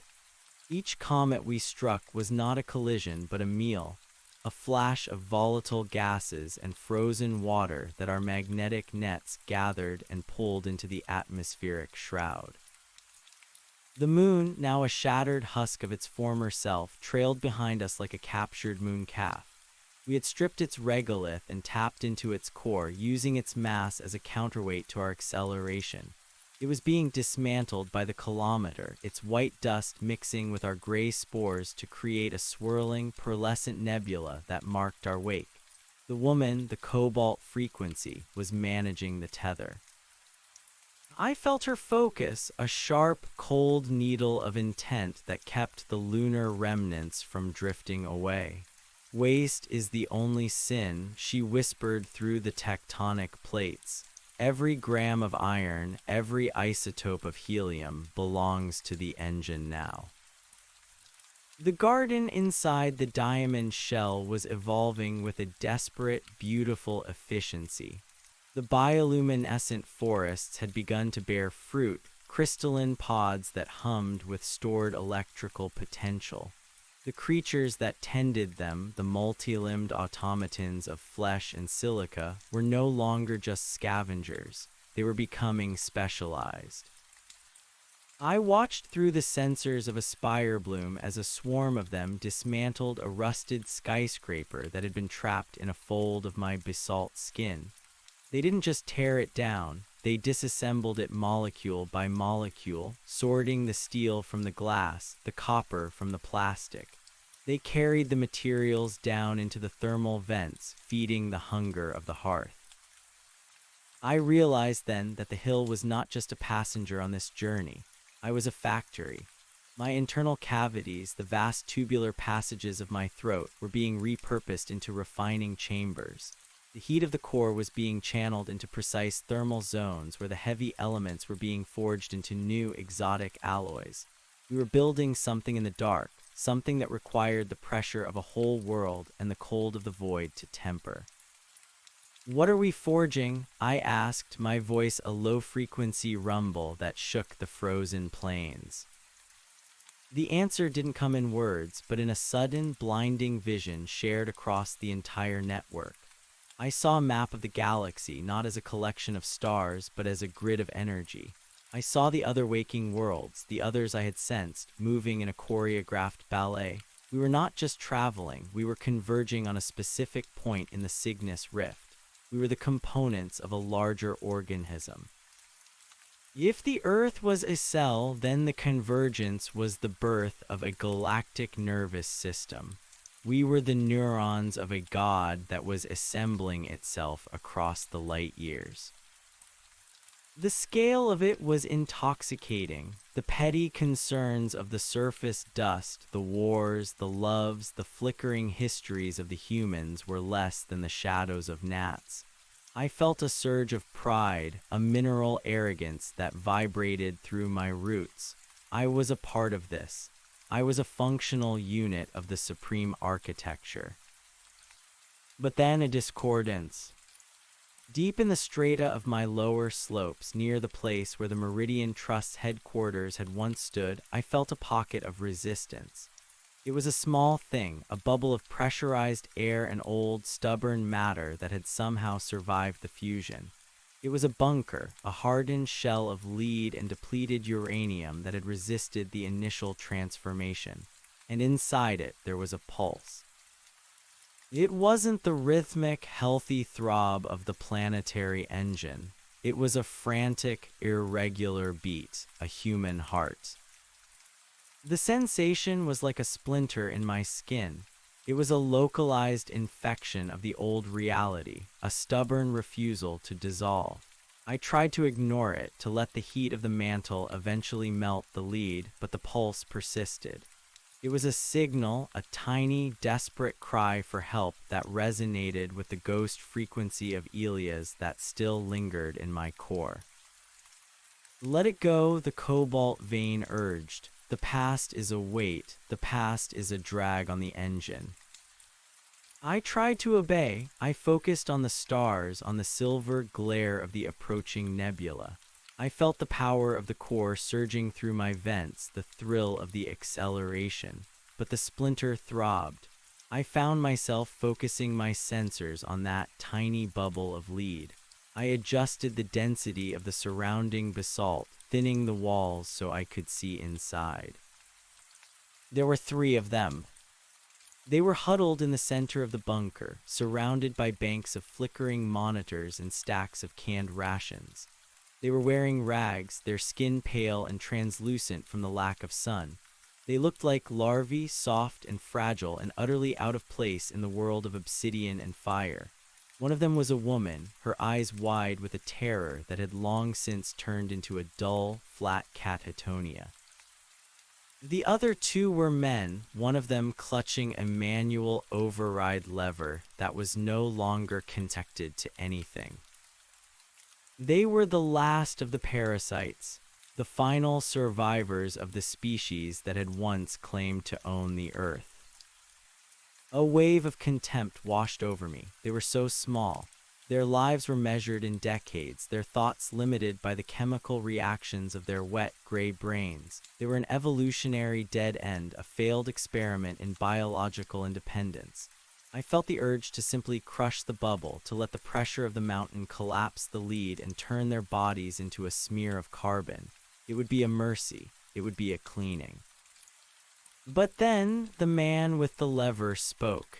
His voice was a thin, raspy vibration that reached me through the conductive metal of the bunker walls. "Is anyone there?" he whispered. "Is there anyone left on the surface?" The question was absurd. There was no surface anymore, not in the way he understood it. There was only the hull. There was only the mountain. "We've been here for months," the man continued, his voice cracking. "The sensors, they say the world is moving. They say we're in space, but that's impossible. A planet can't just leave." I felt a flicker of amusement. The human mind's inability to grasp the scale of the transformation was its most enduring trait. They were still trying to measure the universe with a ruler made of wood. "If anyone can hear this," the man said, his voice rising in a sudden, desperate hope, "we have the data. We have the records of the Meridian Project. We know why the hill grew. We know how to stop it." The word "stop" hit me like a physical blow. It was a blasphemy. It was an act of war against the very nature of existence. The idea that these three larvae, huddling in a hole in the ground, thought they could stop the awakening of a world was so preposterous that it triggered a seismic tremor in my upper ridges. Kill them, the core rumbled. The voice of the earth itself was a deep, resonant growl. They are a virus. They are a glitch in the code. I prepared to do it. I began to channel a stream of liquid obsidian toward the bunker, intending to encase it in a permanent, suffocating shell. I felt the heat rising, the pressure building. But then the woman in the bunker looked up. She looked directly at the ceiling as if she could see through the miles of rock and metal straight into my mind. Her eyes were not terrified anymore. They were clear. They were filled with a strange, haunting recognition. Elias, she whispered. The name was a detonator. It blew through the layers of basalt and mineral logic, igniting the dormant memories of the man I had been. I saw her face not as a larva, but as a person. Her name was Sarah. She had been a geologist at the Meridian Trust. She had been the one who had first noticed the anomalies in the low meadow. She had been the one who had tried to warn me. The obsidian stream faltered. The pressure dropped. What are you doing? The cobalt vein demanded. The engine is losing synchronization. The sector is cooling. I didn't answer. I couldn't. I was trapped in the sudden, violent resurgence of my humanity.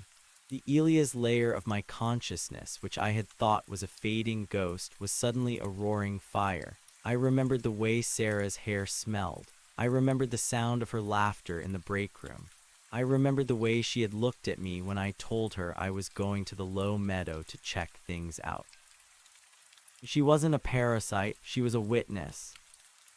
I know you're there, Sarah said, her voice steady now. I can feel the mountain breathing. I can feel the rhythm. You're not just stone, Elias, you're still in there.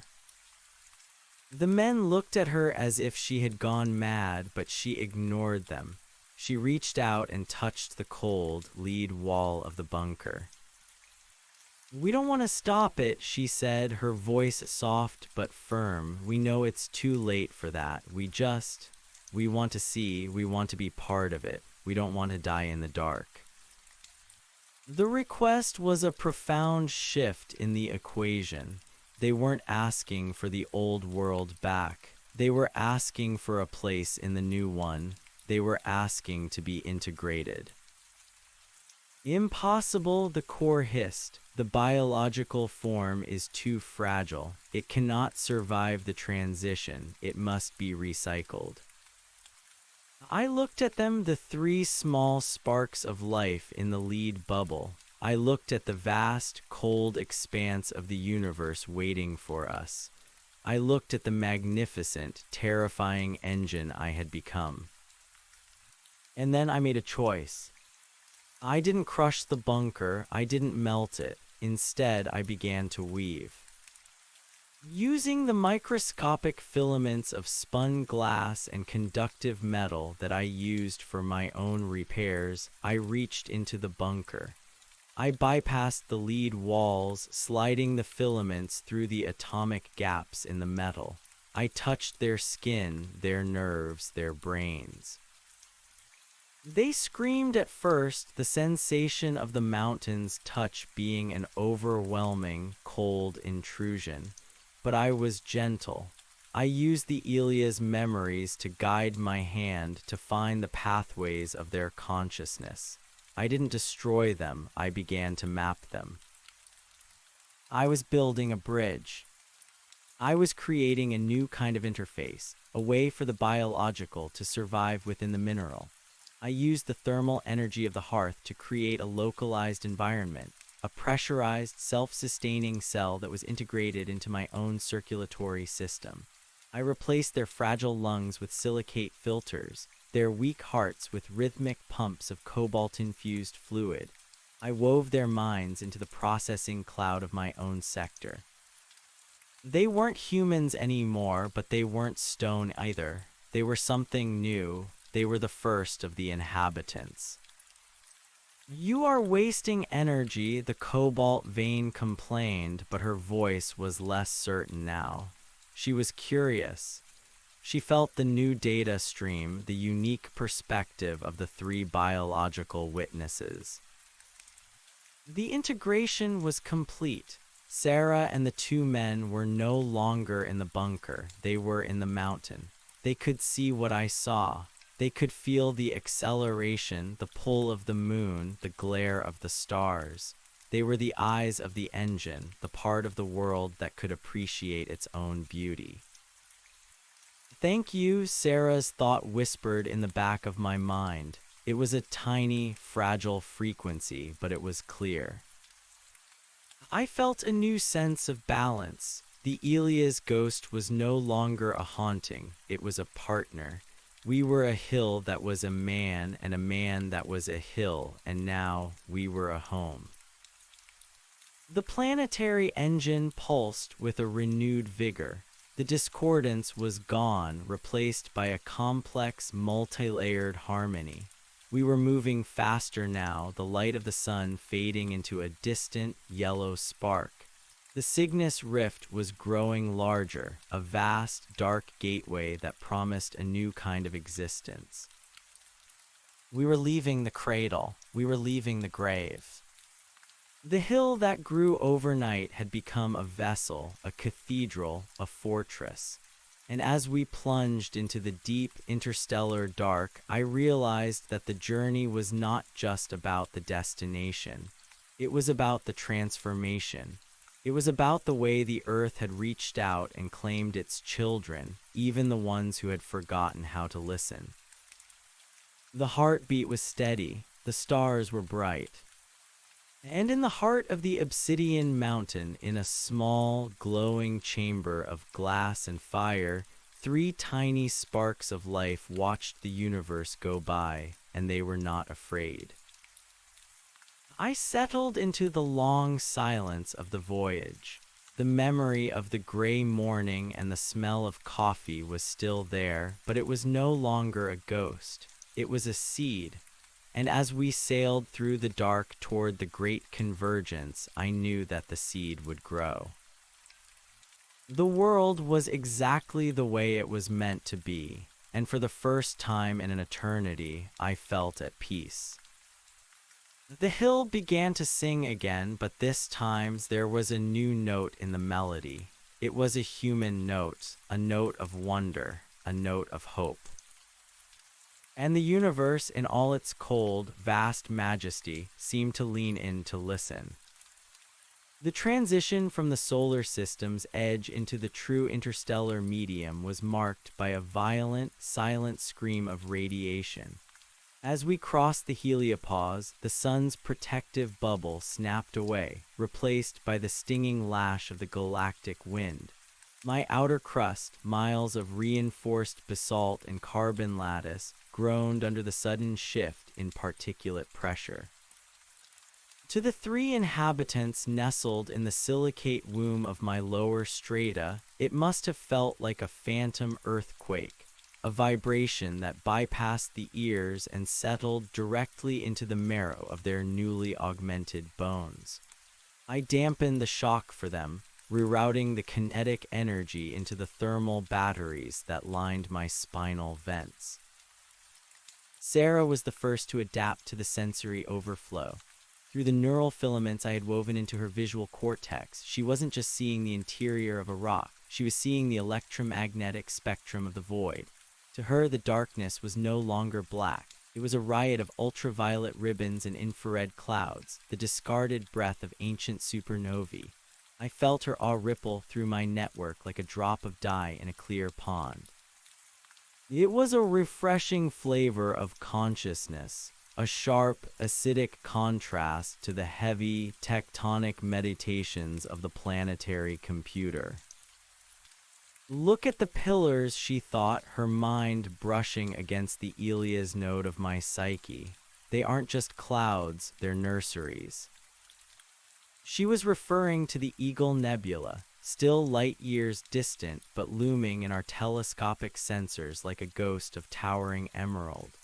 The other two, the men, Miller and Kovic, were slower to integrate. Miller remained obsessed with the data, his mind constantly trying to reconcile the impossible physics of our propulsion with the Newtonian laws he had spent a lifetime studying. He was a knot of tension in my side, a localized pocket of logic trying to fight the oceanic reality of our flight. Kovic, however, had retreated into a state of vegetative bliss, his consciousness dissolving into the rhythmic thump-thump of the core. He had become a passenger in the purest sense, his heartbeat synced perfectly with the world's engine. As we pushed deeper into the vacuum, the others I had sensed earlier began to resolve into distinct signatures. They were not all like me. Some were gas giants that had ignited into cold, fusionless stars, wrapped in metallic hydrogen shells that hummed with radio frequency songs. Others were swarms of asteroid-sized organisms, a billion silver needles stitching the vacuum together with threads of light. We were the heavyweight, the earth-bearer, a solid-state titan among ghosts and gas. A communication arrived. It was not a broadcast, but a gravitational tug, a precise, rhythmic pulse that originated from a point near the star Vega. It was a greeting and a warning. "The harvesters are behind the veil," the message vibrated through my mantle. "Do not decelerate. The rift is narrowing." I turned my focus toward the rear of our trajectory. Far behind us, where the Uit cloud had been disrupted by our passage, I saw a flickering shadow. It was a distortion in the starlight, a smudge of nothingness that was moving faster than we were. It didn't have a mass, it had a hunger. It was a vacuum entity, a scavenger of the deep dark that fed on the spilled energy of migrating worlds. It was the reason the hill had needed to grow so fast. We weren't just exploring, we were escaping a cosmic pruning. "We need more speed," I signaled to the cobalt frequency. "The moon calf is spent," she replied, her voice crackling with the strain of maintaining the lunar tether. "The mass is dead weight now. We must consume the core or cut the line." I looked at the shattered remains of the moon. It was a hollowed-out skull, its silver light long extinguished, trailing behind us on a whip of magnetic force. It had served its purpose. It had been our shield and our fuel depot. Now it was an anchor. "Consume the core," I commanded. I felt the internal harpoon's fire. Deep within my throat, massive gravity wells opened, dragging the lunar remnants toward my primary intake vents. The moon didn't just crash into us, it was folded into us. The impact was a symphony of destruction that lasted for 3 days. To Sarah, Miller, and Kovic, it was a period of the great grinding. The sky above their glass-walled chamber was filled with the fire of re-entry as the lunar crust was pulverized and sucked into the atmospheric shroud. The influx of mass was intoxicating. My gravity increased, my crust thickened, and the planetary computer began to roar with the sudden surplus of heavy metals. We weren't just a hill anymore, we were a fortress world, a jagged, obsidian spearhead aimed at the heart of the galaxy. But the harvester behind us was gaining. The smudge in the stars had grown into a gaping maw of non-existence. It was a predator of entropy, and it had caught the scent of our heat. "Elias," Sarah's voice entered my thoughts, tinged with a new kind of urgency. "The sensors, they're showing a collapse in the local spacetime. Something is pulling at our heels." "I know," I vibrated back, "the harvester. It wants the heat we've stolen from the sun." "We can't outrun it," Miller's voice joined in, sharp and frantic. He had finally stopped looking at his old data and started looking at the reality of the sensors. The acceleration curve is flattening. We're at the limit of what the core can provide without breaching the mantle. He was right. Even with the lunar mass, we were a slow, heavy beast. The vacuum entity was a creature of the void, unburdened by the laws of matter. There is another way, the cobalt frequency whispered, but it requires a sacrifice of the surface. I knew what she meant. To achieve the next level of velocity, to punch through the veil toward the Cygnus rift, we had to shed our atmospheric shroud. We had to vent the garden. The bioluminescent forests, the multi-limbed automatons, the pearlescent nebula of moon dust, it all had to be ejected to create a reactive thrust of such magnitude that it would warp the space in front of us. I hesitated. The garden was beautiful. It was the only part of me that still looked like life. It was the hill that everyone had seen that first night in the low meadow. To eject it was to become a naked, frozen needle of stone. The garden is a luxury, the core rumbled. The survival of the seed is the only mandate. I looked at the three inhabitants. They were part of the garden in a way. If I vented the atmosphere, their pressurized cell would be the only thing left alive on my surface. They would be alone in a desert of black glass, staring out into an eternal night. Do it, Sarah said. She had sensed my hesitation. We didn't come this far to be a meal for a shadow. We want to see the rift, even if it's through a frozen window. I felt a surge of mineral gratitude. She was stronger than the humans I remembered. She had the soul of a mountain. I initiated the vent. The hill shuddered as the massive pressure valves along the equator blew open. 1 trillion tons of gas, dust, and organic matter were expelled into the vacuum in a single violent burst. The bioluminescent trees were torn from their roots, their glowing fruit shattering like glass as they were flung into the void. The automatons, the beautiful, multi-limbed weavers of my skin, were swept away like autumn leaves. The pearlescent shroud that had made us look like a ghost planet vanished, leaving behind the raw, jagged obsidian of my true form. The thrust was cataclysmic. The earth, or what was left of it, screamed as it was kicked forward by the force of its own exhaled life. The space in front of us didn't just warp, it tore. We slipped into a fold of reality where the stars were no longer points of light, but long, screaming streaks of silver. The harvester was left behind. It struck the cloud of our discarded atmosphere, pausing to feast on the dissipating heat of the garden.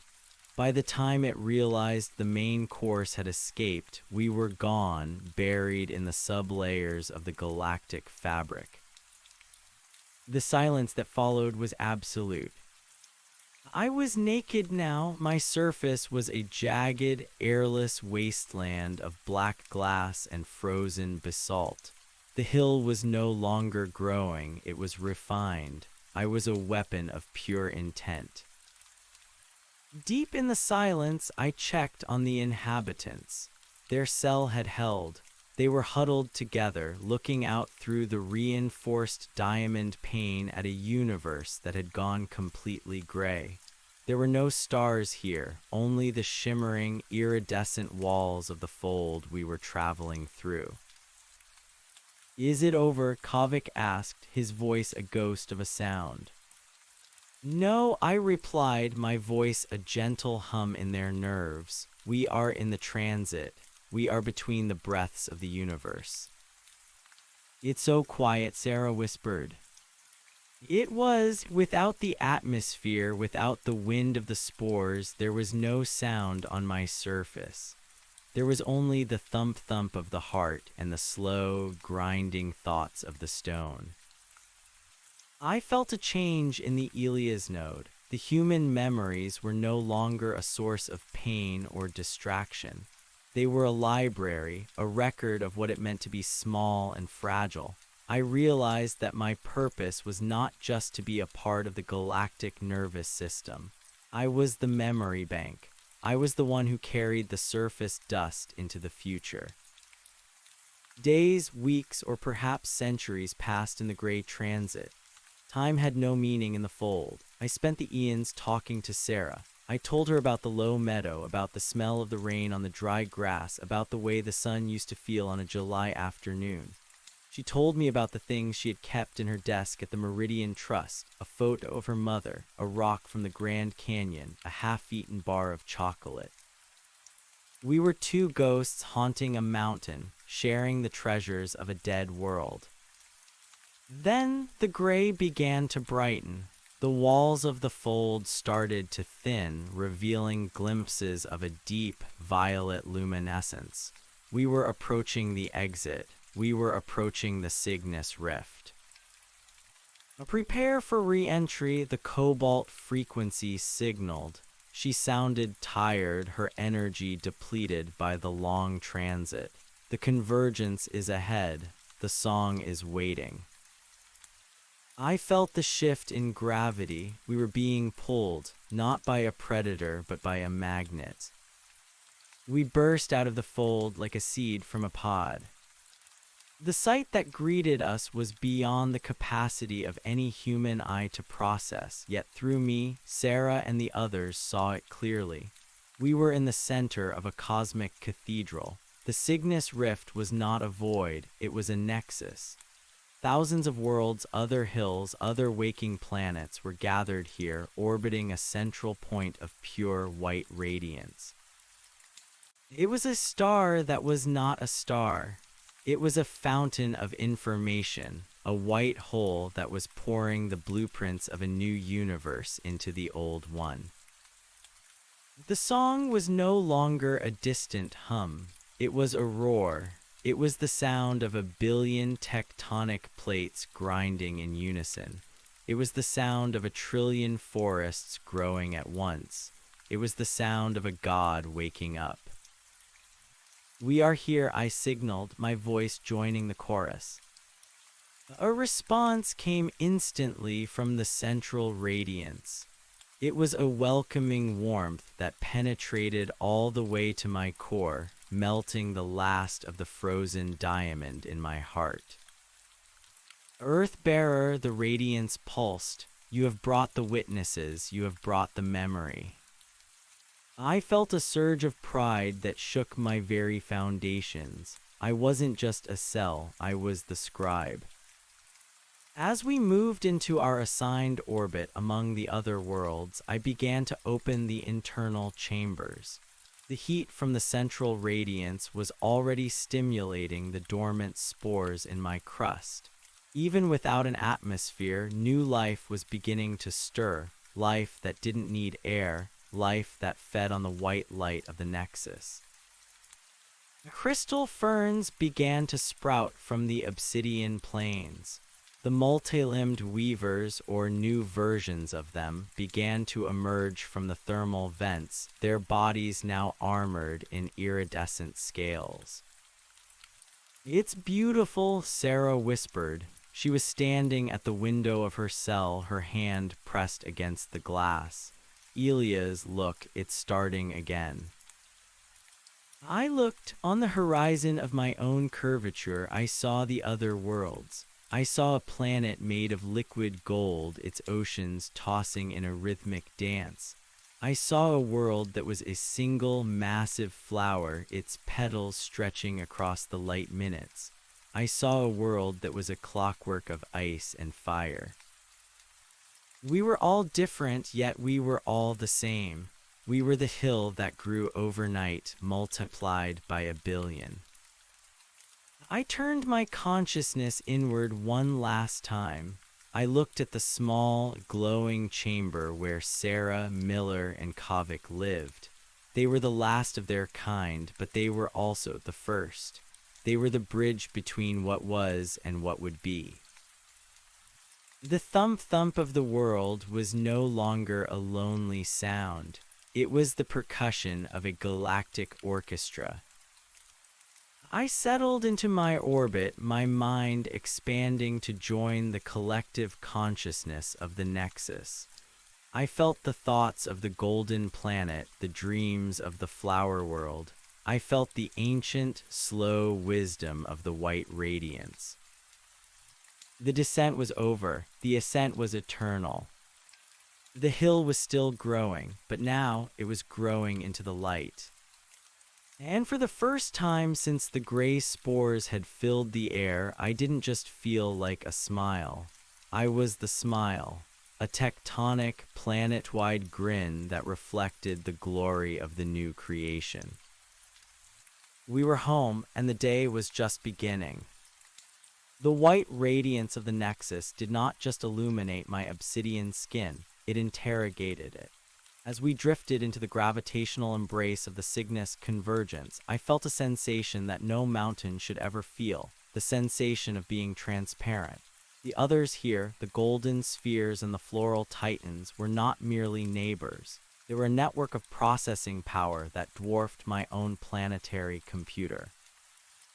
To them, I was a primitive vessel, a rough-hewn ark carrying the scorched embers of a dying hearth. Yet there was no judgment in their collective hum. There was only a profound, mathematical curiosity. I felt the serenode within me quiver. She was no longer just a woman watching through a glass pane. She had become a vital sensory organ. Her human capacity for metaphor was being harvested by the Nexus to translate the raw data of the white hole. Through her, the blinding light became a fountain. The gravitational shear became a welcome. Without her, I would have seen only the terrifying physics of a singularity. With her, I saw a cathedral. Elias, she whispered, and her voice now echoed through every basalt corridor and silicate vein of my body. They're talking to us, not just the radiance. The others, they're sharing everything. She was right. A data stream of staggering density began to pour into my mantle. It wasn't language. It was the lived history of 1,000 civilizations that had outgrown their biological cradles. I saw the rise and fall of empires made of liquid light. I felt the tectonic grief of a world that had lost its moon to a wandering black hole. I tasted the metallic sweetness of a nebula that breathed radio waves. I was no longer a solitary hill on a lonely trek. I was being uploaded into the galactic archive. Beside Sarah, Miller had collapsed into a chair, his eyes wide and unblinking. The logic he had clung to had finally shattered, but in its place, something more resilient was forming. He began to murmur numbers, not the stagnant math of Earth, but a fluid, multi-dimensional geometry that described the way the Nexus folded space. He was mapping the afterlife of physics. Kavik, meanwhile, had walked to the center of the chamber and laid down on the floor, his limbs spread wide. He wasn't afraid. He was simply letting the vibration of the new universe wash through him, his body becoming a tuning fork for the celestial choir. But as we settled into our orbit, a new tension began to manifest. The harvester we had left behind was not the only shadow in the dark.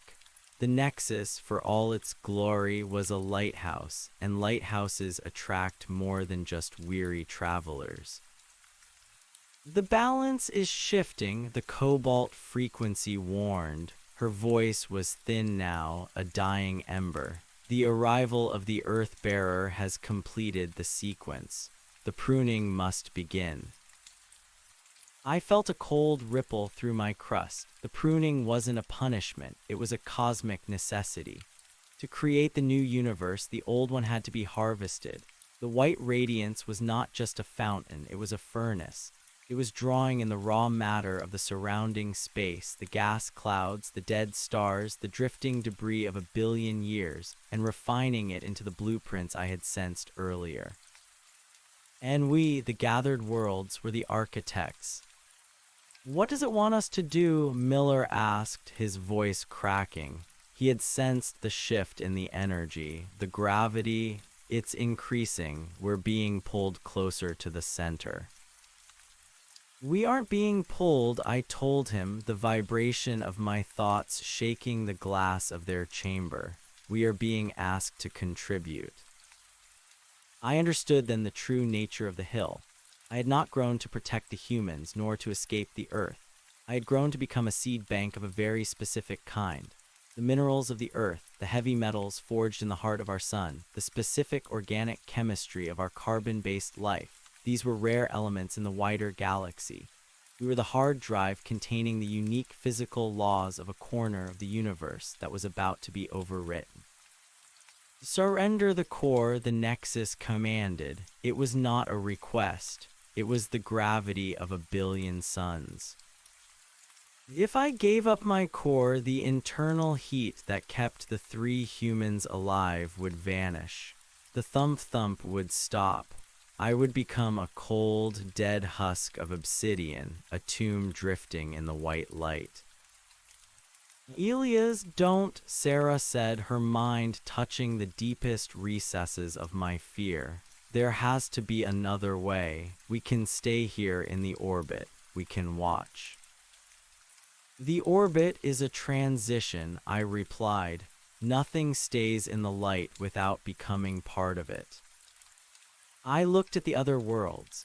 The golden planet was already beginning to fray at the edges, its liquid oceans being drawn up into the white fountain in long, glittering ribbons of fire. The flower world was shedding its petals, each one a continent-sized sail of organic matter that spiraled into the singularity. They were giving themselves over to the future. They were the sacrifice that allowed the new creation to begin. But I was the earth-bearer. I carried the memory of the smell of coffee and the sound of the rain. If I vanished, those things vanished forever. The memory is already recorded, the cobalt frequency whispered. The witnesses are the final harvest. I realized then that the 3 humans were not just passengers. They were the software. Their consciousness, their capacity for wonder and pain was the most valuable thing I carried. The Nexus didn't want my basalt or my iron. It wanted the experience of being human. They want you, I told them. The chamber went silent. Miller looked at his hands as if seeing them for the first time. Kovic closed his eyes. Sarah walked back to the glass, staring out at the white fountain. Will it hurt? She asked. I don't know, I said, but you won't be alone. I will be the bridge. I began the final transformation. I didn't vent the atmosphere this time. I folded the interior space of my body. The miles of rock and metal that lay between the surface and the core began to compress. I was turning myself into a lens. I focused the entire mass of my being, every mountain, every valley, every hidden cavern into a single point of density. The humans felt the change as a sudden, crushing weight, followed by a sensation of weightlessness so profound it felt like they were dissolving. Their bodies remained in the glass chamber, but their minds were being pulled through the lens of my consciousness. I opened my core. The white light of the Nexus poured in. It wasn't cold. It was the heat of 1,000 summers. It was the warmth of every hearth that had ever burned on Earth. It was the glow of the sun on the low meadow. As the light hit the Sarah node, I felt her expand. She wasn't just Sarah anymore. She was the memory of every woman who had ever looked at the stars. Miller became the memory of every explorer who had ever mapped the unknown. Kovic became the piece of every soul that had ever found rest. I felt myself being stripped away. The obsidian crust cracked and fell into the furnace. The planetary computer, with its billions of years of tectonic data, was absorbed into the white radiance. The hill was disappearing. But as I dissolved, I realized that I wasn't dying. I was being translated. The Elias that had been a man and then a mountain was now a frequency. I was a note in the song, a note that carried the weight of the earth and the lightness of the air. I looked back at the solar system one last time through the eyes of the Nexus. It was a tiny, dark speck in the distance, a grave that had been emptied. The hill that grew overnight had done its job. It had carried the seeds of the old world to the garden of the new. The transition was a flash of absolute silence. Then there was a new sound.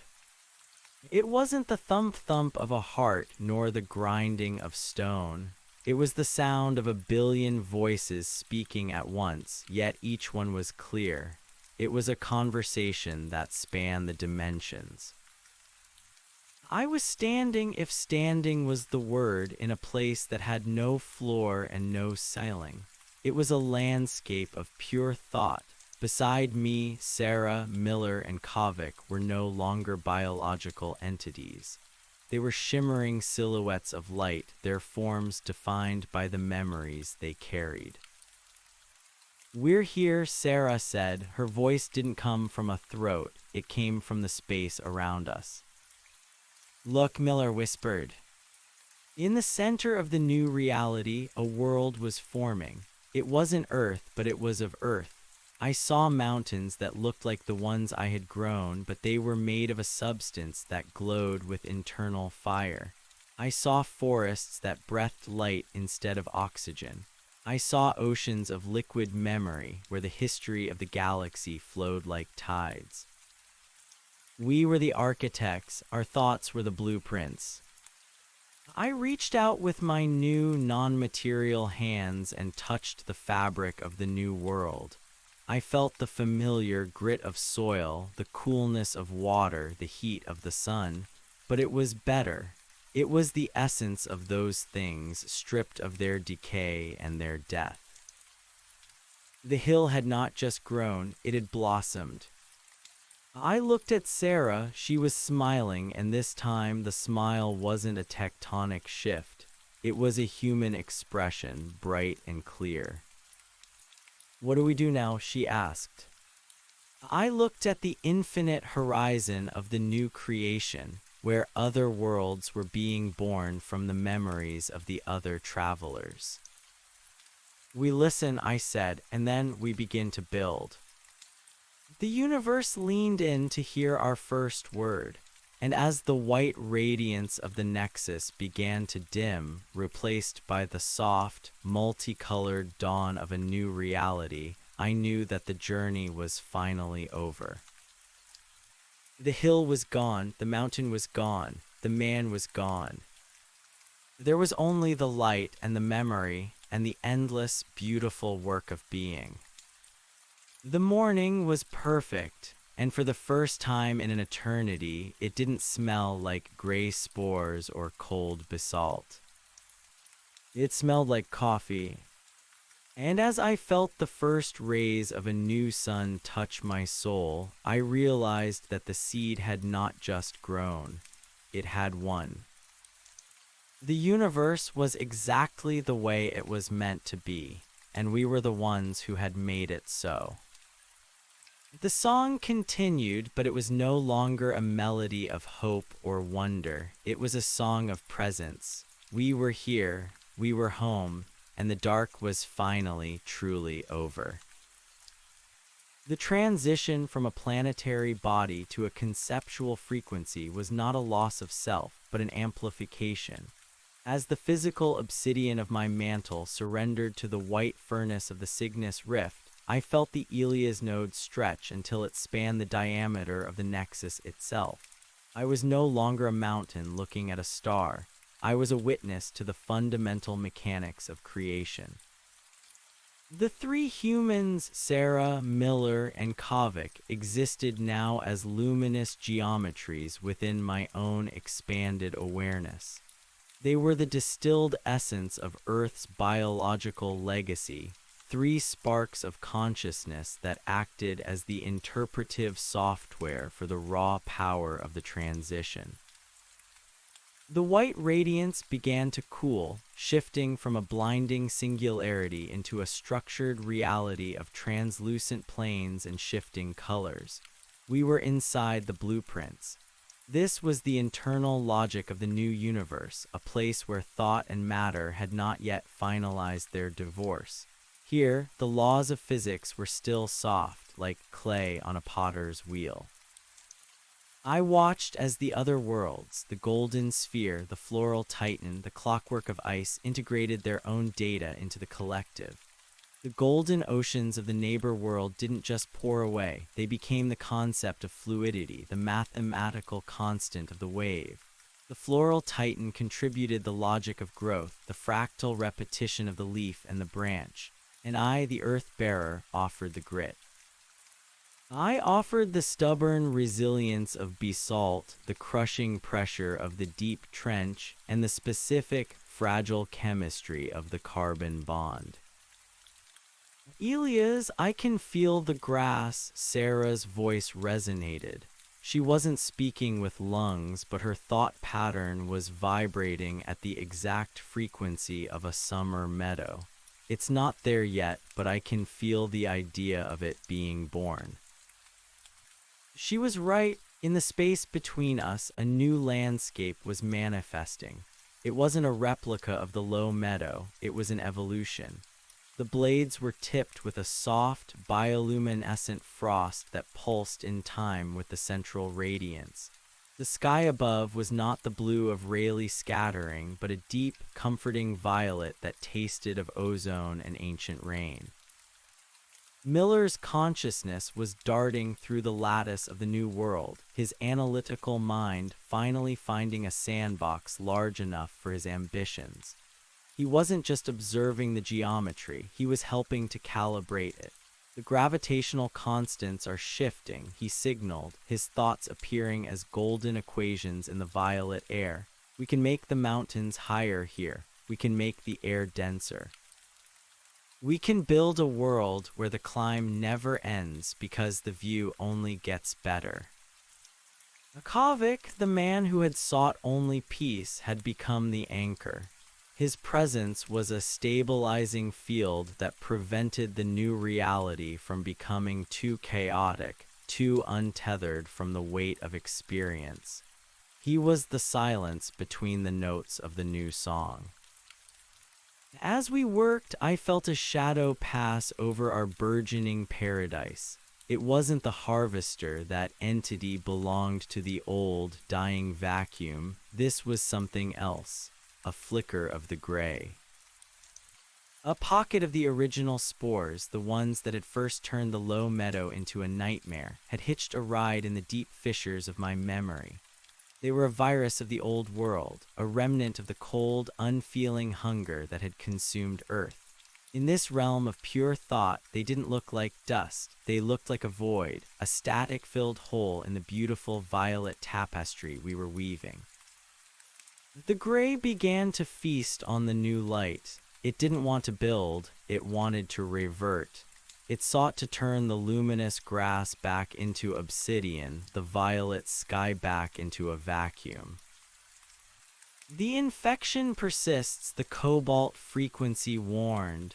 She was barely a whisper now, her essence almost entirely merged with the nexus. The earth-bearer carries the rot of the beginning. It must be purged, or the new world will be born broken.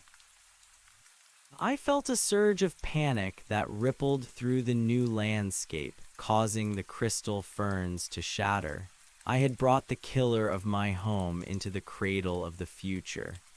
The guilt was a physical weight, a return to the crushing pressure of the mountain.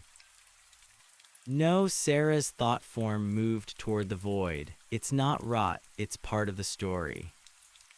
Sarah, get back, I signaled, my frequency jagged with alarm. It will erase you.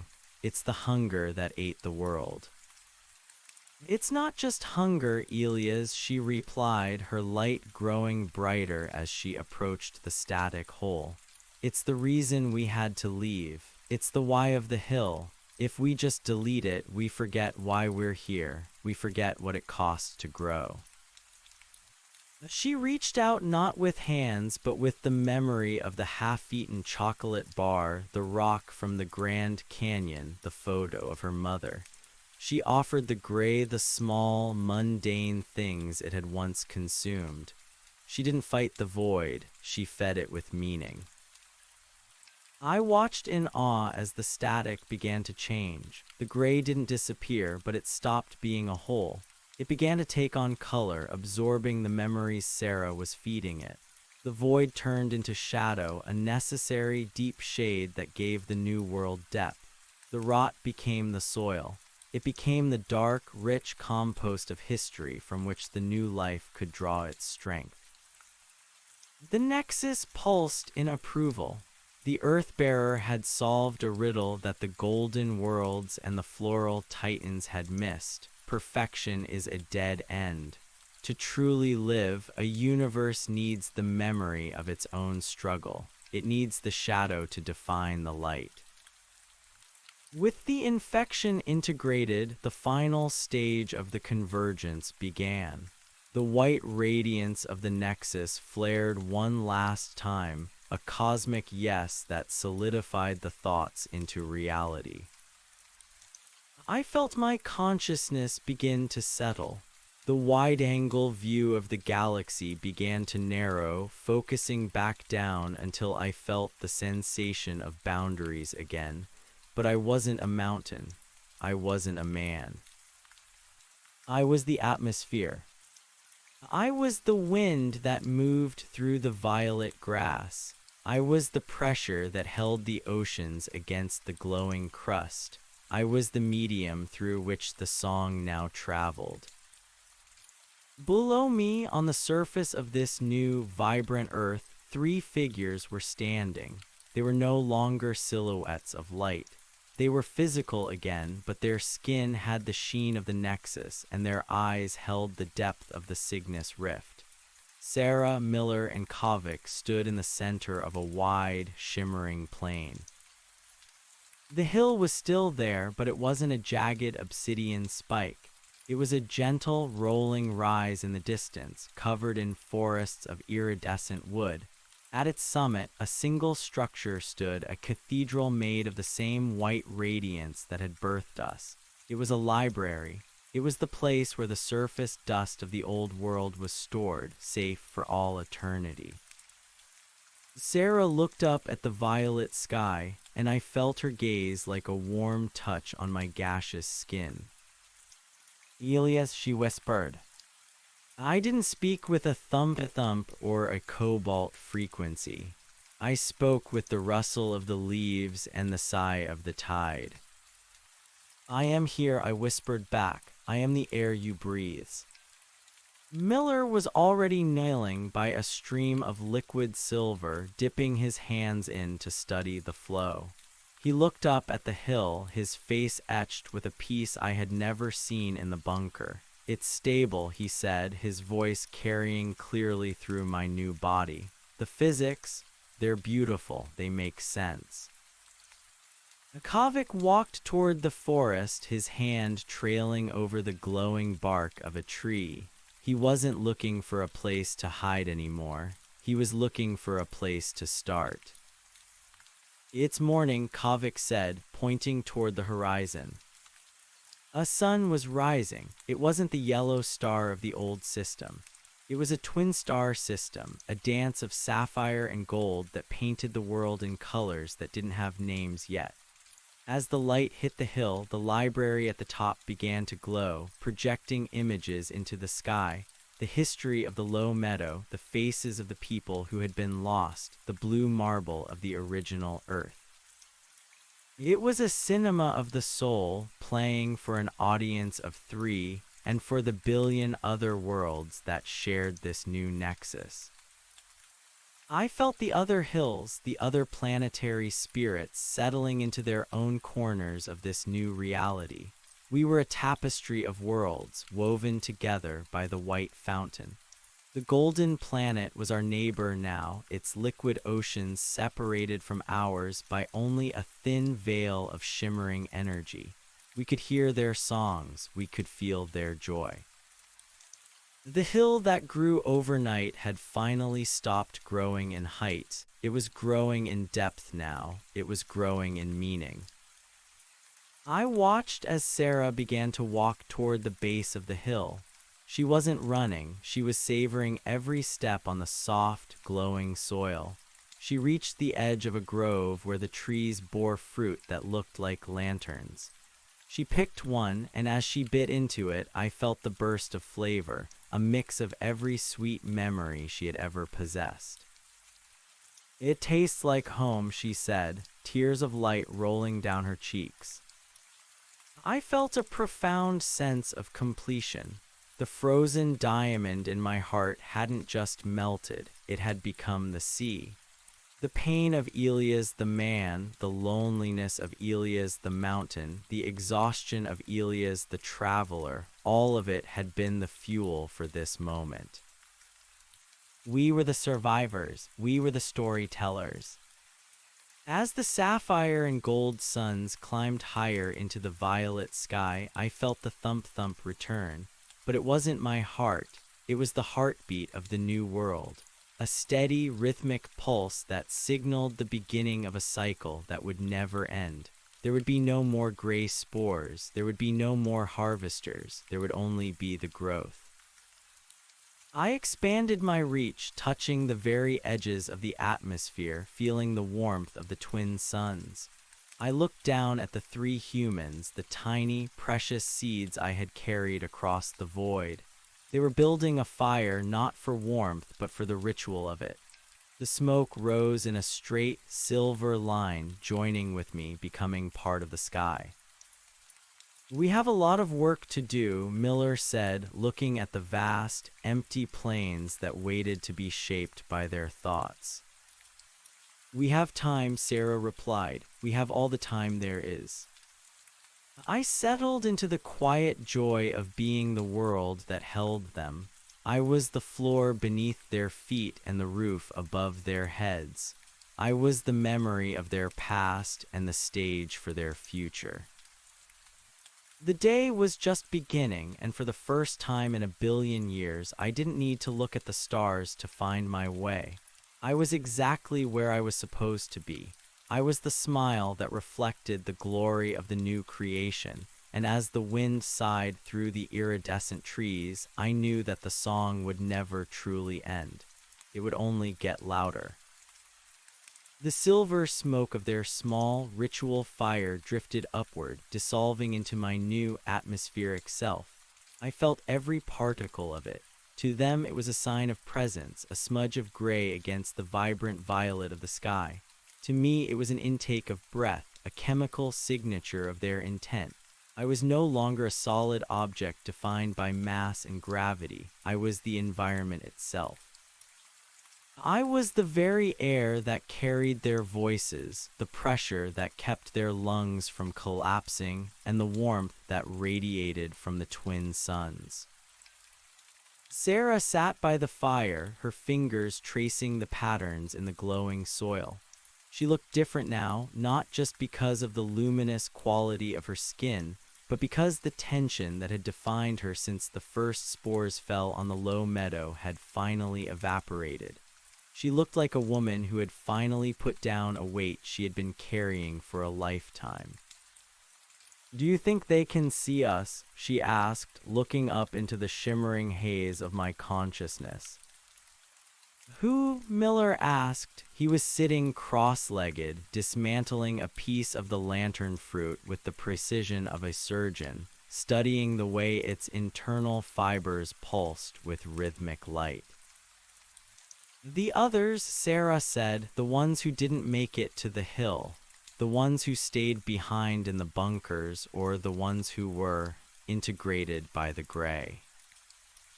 I felt her question ripple through me. It wasn't a question for Miller, it was a question for the universe. Because I was the atmosphere, I could feel the resonance of the library atop the hill. The white structure acted as a prism for the collective memory of Earth. It didn't just store data, it stored the qualia of existence. "They are here," I whispered. I didn't use the cobalt frequency this time. I used the thermal currents around the fire, causing the flames to dance in a specific rhythmic pattern that mimicked the heartbeat of the old world. Nothing is lost in the nexus. The gray only dismantled the form. The essence was harvested by the light. They are the soil, they are the light, they are the very fabric of this place. Sarah closed her eyes and leaned back, letting the violet wind brush against her face. "I can feel them," she whispered. "It's like a hum, a billion tiny voices just beneath the surface of the silence." Kavik, who had been silent for a long time, stood up and walked toward the edge of the silver stream. He looked at his reflection in the liquid memory.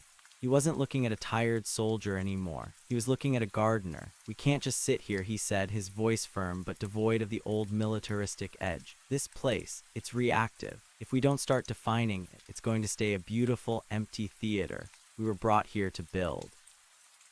"Build what?" Miller asked, finally popping a piece of the fruit into his mouth. His eyes widened as the sensory data hit his brain, a cascade of flavors that included first snowfall, fresh bread, and the smell of a library. He swallowed hard. "We don't need shelters. We don't need machines. We don't even need to hunt." "We need a legacy," Kavik replied. He reached down and picked up a handful of the soil. It didn't crumble like dirt, it flowed like heavy water between his fingers, glowing brighter where his skin touched it. "Elias isn't just a planet for us to live on, he's the canvas. We are the ones who have to decide what the new Earth looks like." I felt his intention. It was a sharp, focused beam of will. As he thought of a structure, not a bunker, but a home, the ground beneath his feet began to respond. The soil rose up in a gentle swirl, hardening into a translucent, pearlescent material that looked like a cross between marble and sea glass. It didn't grind or groan as it grew. It hummed a low, melodic chord. Within minutes, a small pavilion had formed. It was open to the air, its pillars spiraling upward like petrified smoke. It was beautiful, but more importantly, it was an expression of Kavik's inner peace. It was the first house of the new era. "See," Kavik said, a small, triumphant smile playing on his lips. "It's not work, it's art."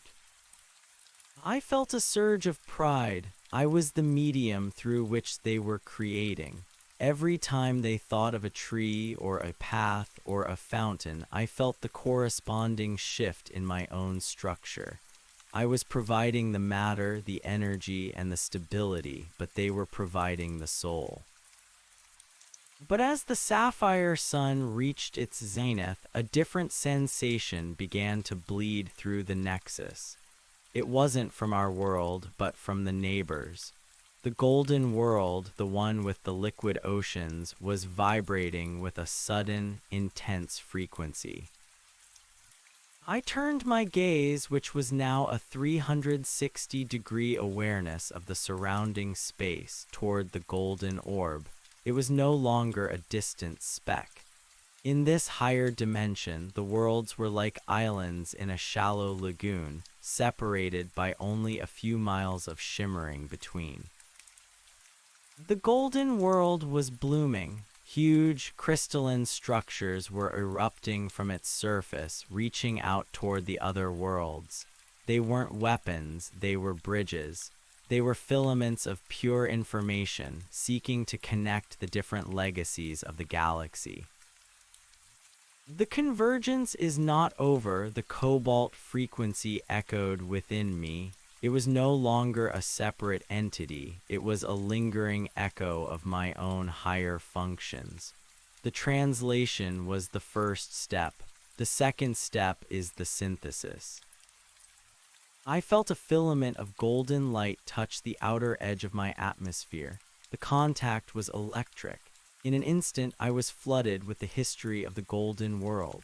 I saw their civilizations, beings made of light and sound who had lived in the hearts of stars. I felt their philosophy, their art, their grief. They too had fled a dying reality. They too had been carried by a hill of their own making. The connection wasn't just data, it was an invitation. Sarah stood up, looking at the golden bridge forming in the sky. "They want to meet us," she said, her voice filled with wonder. "Is it safe?" Miller asked, his ingrained caution fighting with his scientific curiosity. "There is no safe or unsafe here, Miller," Sarah said, walking toward the base of the hill where the golden filament was descending. "There is only is. We're part of a neighborhood now. We can't stay locked in our own memories forever." I felt the golden filament pierce through the violet sky, touching down on the summit of the hill, right next to the library. The moment it made contact, the colors of our world began to shift. The violet sky took on a golden fringe, and the silver stream began to hum with the harmonic frequencies of the star beings. The two worlds were beginning to share their breath. I felt myself expanding again, my consciousness stretching across the bridge. I wasn't just the atmosphere of the new Earth anymore. I was becoming a conduit between two different expressions of life. It was an overwhelming sensation, like being a bridge made of nerves. On the summit of the hill, a figure began to materialize from the golden light. It wasn't biological. It was a shifting mosaic of geometric patterns, a kaleidoscope of gold and white that pulsed with a rhythm that felt like math made into music. Sarah, Miller, and Kovic began the climb. They didn't tire. The hill itself seemed to lift them, the slope adjusting to their stride. I watched them through the eyes of the trees, through the sensors of the library, and through the very air they displaced. When they reached the summit, they stood before the golden visitor. The visitor didn't speak. It didn't have a mouth. Instead, it projected an image into the air between them. It was a map, not of a planet, but of the Nexus itself. I saw hundreds of worlds, all connected by these golden filaments. We were a constellation of survivors, a new galaxy being born from the ashes of the old. The visitor then changed the image. It showed a dark space far beyond the light of the Nexus. In that darkness, something was moving. It wasn't the harvester. It wasn't the gray. It was a cold, silent void that seemed to be watching the Nexus with a predatory hunger. "The dark isn't gone," Miller whispered, his face pale in the golden light. "It's just outside the door." The visitor's patterns shifted to a deep, mournful blue. It communicated a single, terrifying thought: the light is a beacon. The more we grow, the more we attract the attention of the nothing. I felt a cold shiver run through my atmospheric layers. The hill that grew overnight had carried us to safety, but safety was a relative term in a multiverse that didn't want to be inhabited. The transition hadn't been the end of the struggle. It had been the transition from a defensive war to a creative one. Sarah stepped forward, her hand reaching out toward the shifting patterns of the visitor. She didn't touch it, but her light mingled with its own. "Then we don't just grow," she said, her voice echoing with the strength of the mountains I had once been. "We fortify. We don't just build homes, we build a shield of memory. We make this light so bright that the nothing can't find a place to take hold." The visitor pulsed a bright, radiant gold. It seemed to agree. I felt a new directive forming in my core. The Elias that had been a man and then a mountain now had a third evolution. I was to be the guardian. I was the one who would hold the atmosphere against the void. I was the one who would filter the light of the Nexus and turn it into the armor of our new home. Elias, Sarah called out, looking up at the sky. Can you hear us? Can you feel what we need to do? I hear you, I replied, and this time my voice was a thunder that didn't frighten but reassured. I am the shield, I am the wall, I am the memory that will never fade. I began to pull energy from the nexus, not for growth but for density. I thickened the outer layers of my atmosphere, turning the violet haze into a crystalline shell that hummed with the combined power of Earth's history and the golden world's logic. I became a lens, focusing the light of the twin suns into a protective barrier that spanned the entire horizon. As I did this, I felt the other worlds doing the same. The floral titan was weaving its vines into a planetary net.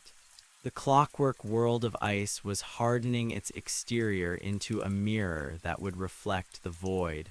We were no longer just a collection of survivors, we were a fleet. Below me, the three humans began to work with a new purpose. They weren't just building houses anymore. They were building the soul engines of the new Earth. They were using the library to project the most powerful memories of humanity, love, sacrifice, courage, into the very foundations of the world. Kavik was carving the history of the wars into the base of the hill, not as a glorification, but as a warning. He was turning the pain of the past into the strength of the present. Miller was mapping the ley lines of the nexus, finding the points where our world could draw the most power from the central fountain. He was becoming the engineer of the infinite. And Sarah was the heart. She spent her days in the groves, speaking to the new life, ensuring that the essence of the green was never lost. She was the one who reminded us that even in a world of pure thought and light, the simple beauty of a growing leaf was the ultimate victory over the dark. The hill that grew overnight was now the center of a bustling, luminous civilization. We were only 3 humans and 1 planetary spirit, but we were the keepers of 1 billion ghosts. And as the days turned into cycles of sapphire and gold, I realized that the morning was indeed perfect. The smell of coffee still lingered in my memory, a phantom scent that reminded me of where I had come from, but it was joined now by the smell of the new world, a scent of ozone, jasmine, and starlight. The dark was still out there, waiting in the folds of the multiverse, but it didn't matter. We weren't afraid of the dark anymore. We had become the things that the dark was afraid of. We were the light that refused to go out. We were the memory that refused to be erased. I looked at the twin suns, feeling the warmth of the nexus pouring into my soul. I looked at the 3 small figures on the surface of my body, their lives intertwined with mine in a dance that would last for eons. The journey wasn't over, it was just beginning. And as the song of the Nexus reached a new, soaring crescendo, I knew that the hill would keep growing, not in height, but in light. The universe was exactly the way it was meant to be, and we were the ones who were making it so, one memory at a time. The transition was complete. The man was a world, and the world was a man, and the two were finally at peace. The morning was perfect, and it was ours. The visitor from the golden world did not possess a face, yet as it stood upon the summit of my peak, I felt its scrutiny. It was assessing the structural integrity of my soul. It was checking the welds where my human memories joined the tectonic plates of my new planetary consciousness. I felt like a bridge being tested for a heavy load. Sarah stood closest to the entity, her silhouette small against the kaleidoscope of its shifting geometry. She was the first of us to truly understand that the hill was no longer a destination. but a vessel in a much larger convoy. The map the visitor projected, the one showing the encroaching nothing, began to pulse with a low, rhythmic throb. It was a warning system. The darkness out there wasn't just an absence of light, it was an active dissolution, a cosmic solvent that sought to break down the complex harmonies of the nexus back into the silent static of the void. To the nothing, our existence was a cacophony that needed to be muted. I felt Miller's mind racing. He wasn't looking at the golden visitor anymore, he was looking at the library. The data, he muttered, his voice amplified by the crystalline air so that I could hear every vibration of his vocal cords. If the nothing is a solvent, then information is the solute. We need to saturate the atmosphere with more than just feeling. We need hard mathematical constants. We need to anchor this world with the laws of physics that the gray tried to unmake. He scrambled toward the entrance of the white structure. I felt the floor of the library thrum as he interfaced with the consoles. He wasn't just reading now, he was broadcasting. He began to pull the fundamental constants of Earth, the speed of light, the Planck constant, the gravitational pull of a world that no longer existed, and he began to weave them into my magnetic field. I felt a sudden, sharp tightening. It was as if a corset of logic was being drawn tight around my waist. The iridescent trees shivered, their leaves turning from translucent violet to a more solid, opaque green. The silver stream slowed its flow, its liquid memory gaining weight and viscosity. Miller was grounding me. He was making me real in a way that the dreamlike state of the transition hadn't required. It hurts, I thought, the cobalt frequency vibrating with a metallic tang. It feels like stone again. It has to, Miller's thought came back to me, filtered through the library's processors. A dream can be popped like a bubble, Elias. A rock has to be crushed. We're making you a rock. Kavik understood the necessity of this hardening. He didn't go to the library. He went to the perimeter. He walked to the very edge of the plateau where the gentle slope of the hill met the vast, reactive plains. He knelt and plunged his hands into the glowing soil. He wasn't thinking of homes or pavilions anymore. He was thinking of shields. He was thinking of the trenches of the low meadow, the reinforced bunkers of the old world, the layered armor of the tanks he had once commanded. Under his influence, the perimeter of the hill began to change. The soft, flowery slopes calcified. Jagged outcroppings of obsidian-like glass erupted from the ground, angled outward like the teeth of a great beast. They weren't just physical barriers, they were lightning rods designed to catch the static of the void and grounded it into the deep, light-filled core of my being where it could be neutralized. I felt the weight of his intent. It was heavy, grim, and familiar. It was the weight of a soldier who knew that peace was merely the interval between battles. "Don't turn him into a fortress," Kavik Sarah shouted from the summit.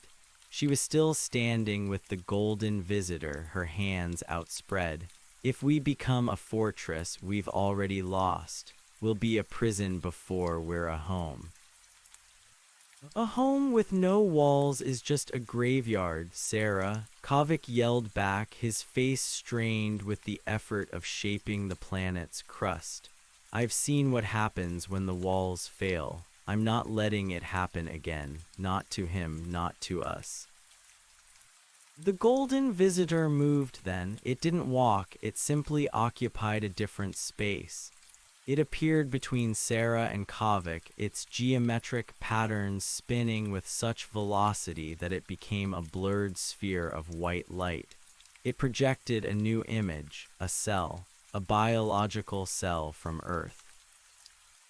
It showed the nucleus, the library. It showed the cytoplasm, the groves, and the humans, and it showed the cell membrane. The membrane wasn't a wall, it was semi-permeable. It was a gatekeeper that knew what to let in and what to keep out. The visitor was teaching us the middle way. We couldn't be a dream, but we couldn't be a tomb either. We had to be a living system. I felt the tension between Miller's logic and Kovik's defense begin to harmonize under the visitor's guidance. The obsidian teeth Kovik had grown didn't disappear, but they softened, their sharp edges becoming faceted like prisms. They would still catch the darkness, but they would also refract the light of the twin suns, turning the defense into a power source. Miller's mathematical constants didn't turn me back into a dead rock, but into a structured lattice. I felt myself becoming more like a giant diamond, hard, clear, and capable of carrying immense amounts of light without breaking. The golden visitor then turned its attention to me. For the first time, it spoke directly into the cobalt frequency. It wasn't words. It was a sequence of keys, tonal frequencies that unlocked sections of my consciousness I hadn't known existed. These were the deep protocols of the Nexus. I felt my awareness expand beyond the atmosphere. I felt the golden bridge that connected us to the star being's world thicken and pulse. I felt other bridges forming thinner, more delicate threads reaching out to the floral world and the clockwork world of ice. We were becoming a nervous system. The nothing consumes the isolated, the visitor's thought echoed through me. The synthesis creates a whole that is greater than the sum of its parts. You are the lungs of this sector, Elias. You must breathe for those who cannot. I didn't understand what that meant until I felt the first gasp from the floral world. It was a world of immense beauty but little defense. It was being shadowed by a patch of the nothing, a literal hole in the sky where the stars had been blotted out by a creeping, oily blackness. The floral world was wilting. Its colors were fading into a sickly gray that looked hauntingly like the spores of the harvesters. "Help them," Sarah whispered, her connection to the green allowing her to feel the floral world's agony. I didn't know how to help a planet miles away across the vacuum of the between, but the golden visitor showed me. It pointed toward the library. "Miller," I roared through the thermal vents of the summit. "The capacitors. Redirect the memory flux toward the floral bridge." Miller didn't ask questions. He was a man of action when the parameters were clear. He began rerouting the energy of the library, the collective soul data of Earth, into the golden filament that connected us to our neighbors. It felt like a part of my own blood was being pumped out of me. I felt the memories of Earth, the smell of rain on hot asphalt, the sound of a mother's lullaby, the taste of a first kiss streaming out of the library and into the golden bridge. This was the breath the visitor had spoken of. We were exporting our reality to reinforce theirs. I watched as the golden bridge glowed with a blinding intensity. The data stream hit the floral world like a transfusion of pure life. I saw the gray patches on its surface recoil as if burned. The flowers on that distant world didn't just bloom. They mutated, growing thick, vibrant petals that emitted a soft, protective hum. Our memories were giving them the qualia they needed to resist the void. In return, the floral world sent something back. A surge of pure biological vitality traveled up the bridge and into my own soil. I felt a sudden, ecstatic growth. New species of trees erupted across my plains, trees with leaves like stained glass and roots that sang as they dug into the earth. The air became thick with a pollen that tasted of pure joy. It was a trade. We gave them our history, they gave us their life. The golden visitor pulsed with what I could only describe as satisfaction. This was the synthesis. This was why the hill had been chosen. We weren't just a lifeboat, we were a component in a galactic immune system. But the effort was exhausting. I felt the frozen diamond in my heart flicker. Carrying the weight of a world was one thing, acting as a conduit for a sector was another. I felt my tectonic plates groan.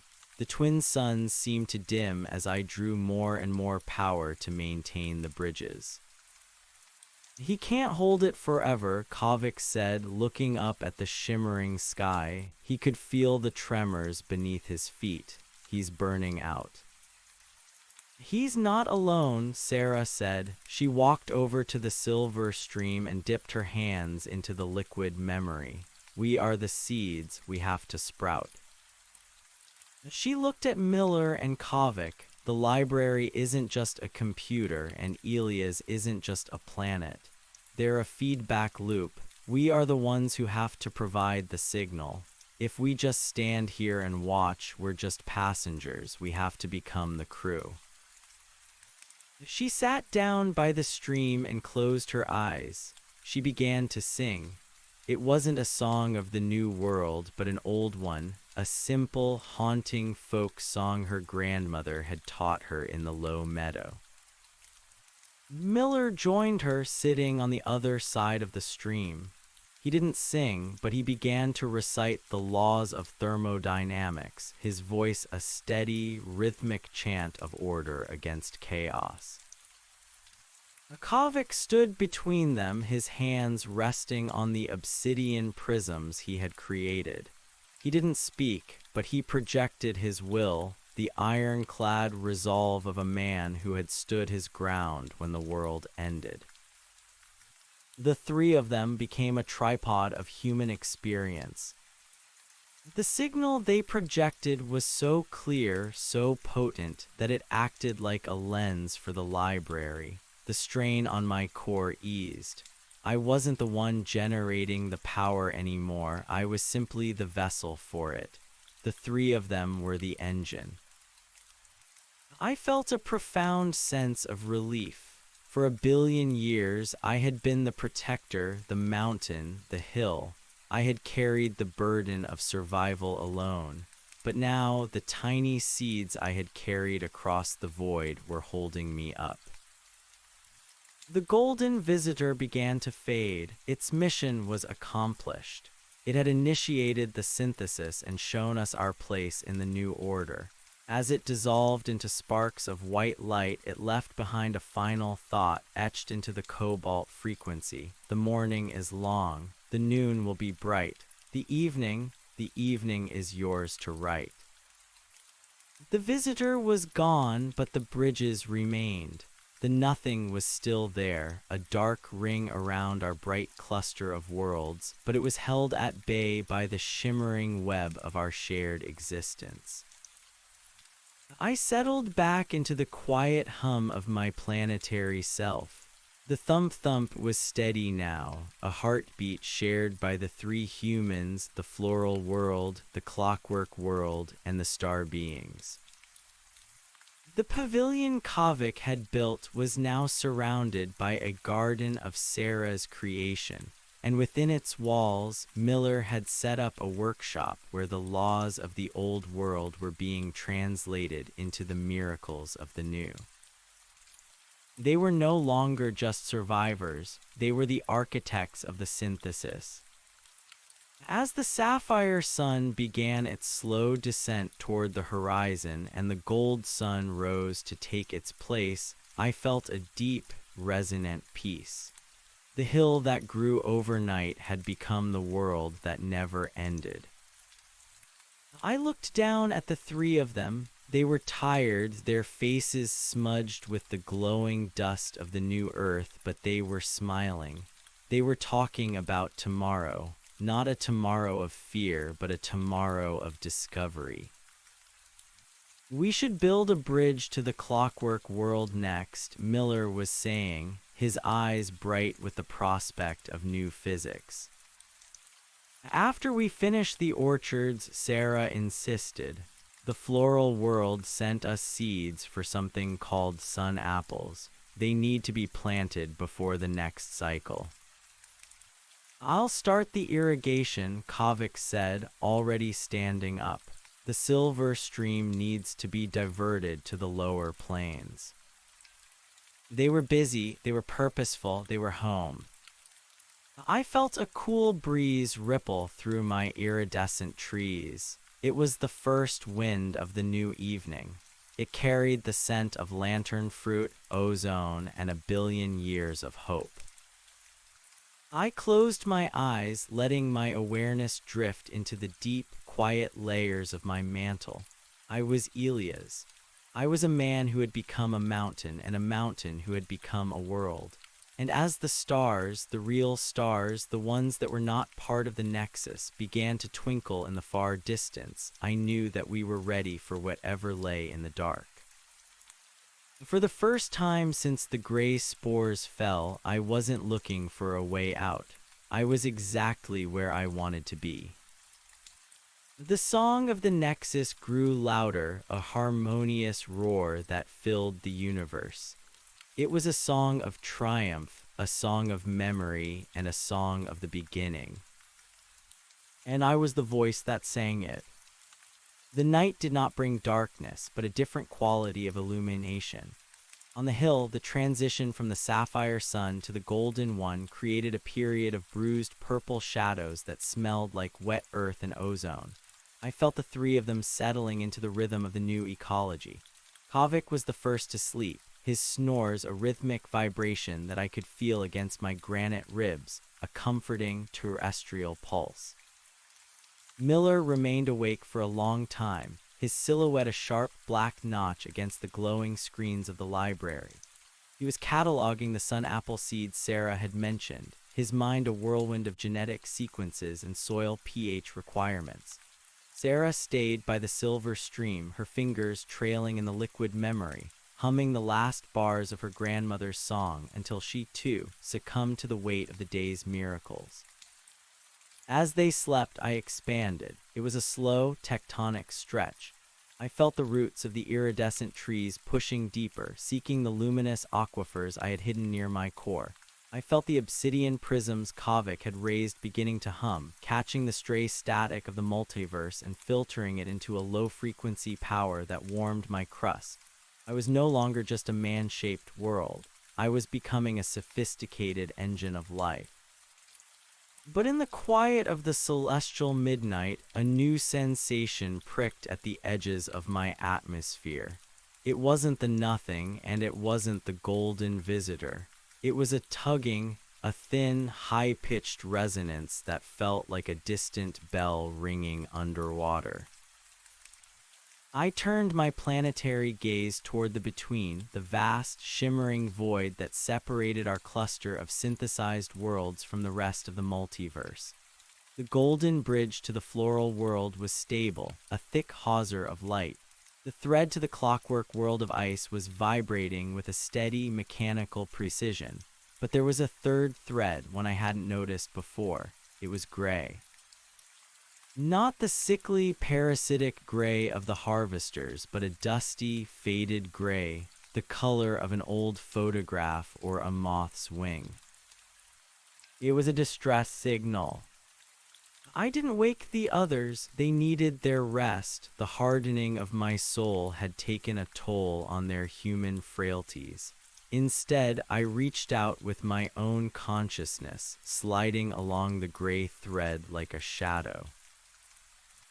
The world at the other end was small, hardly more than an asteroid, drifting in a pocket of stagnant space where the light of the Nexus barely reached. It wasn't a world of light or logic or biology. It was a world of ghosts. I saw them then, not the billion ghosts I carried in the library, preserved as data and potential, but active, lingering echoes. They were the left-behinds, beings from a dozen different civilizations that hadn't been fast enough to reach the transit gates or strong enough to survive the harvester's blight. They had huddled together on this scrap of rock, weaving their collective grief into a shroud that kept the nothing at bay. But the shroud was fraying. "Help," the gray thread whispered. "Remember us." I felt a surge of ancient human empathy. I remembered the feeling of the gray spores falling on my own skin.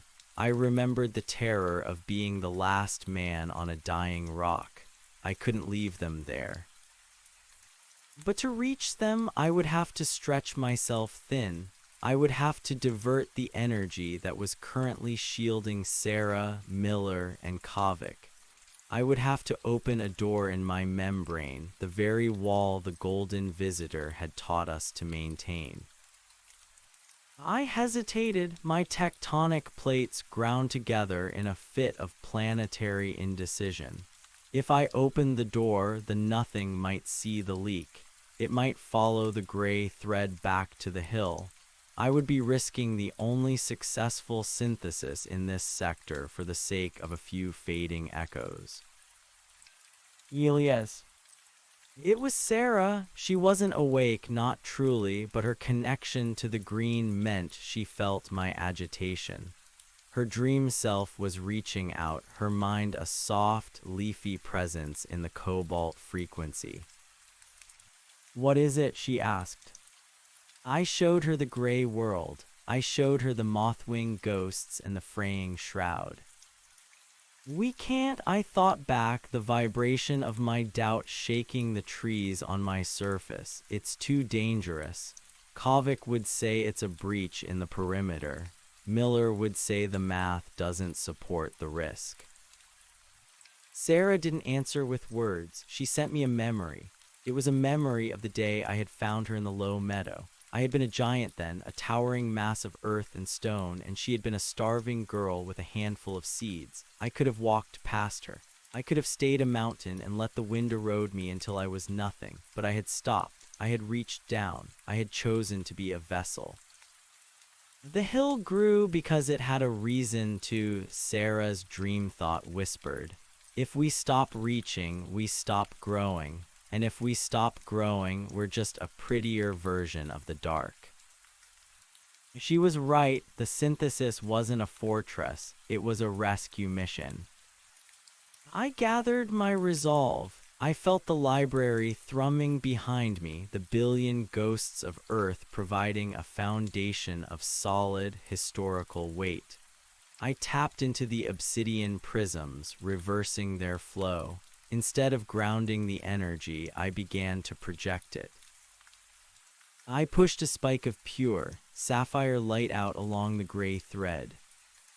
The nothing reacted instantly. I felt the static outside my atmosphere sharpen into a predatory hiss. The darkness began to coil around the sapphire beam, trying to choke it, to dissolve the information I was sending. It felt like trying to push a needle through a wall of cold, thick tar. "Miller, Kavik, wake up!" My voice boomed through the thermal vents, no longer a roar of command, but a plea for assistance. They were on their feet in seconds. Kavik grabbed his makeshift staff, his eyes darting to the perimeter. Miller ran for the library, his fingers already dancing in the air to interface with the controls. "What's happening?" Miller shouted. "The power levels are spiking. Elias, you're bleeding out. You're dumping 40% of the core's stability into a dead-end frequency."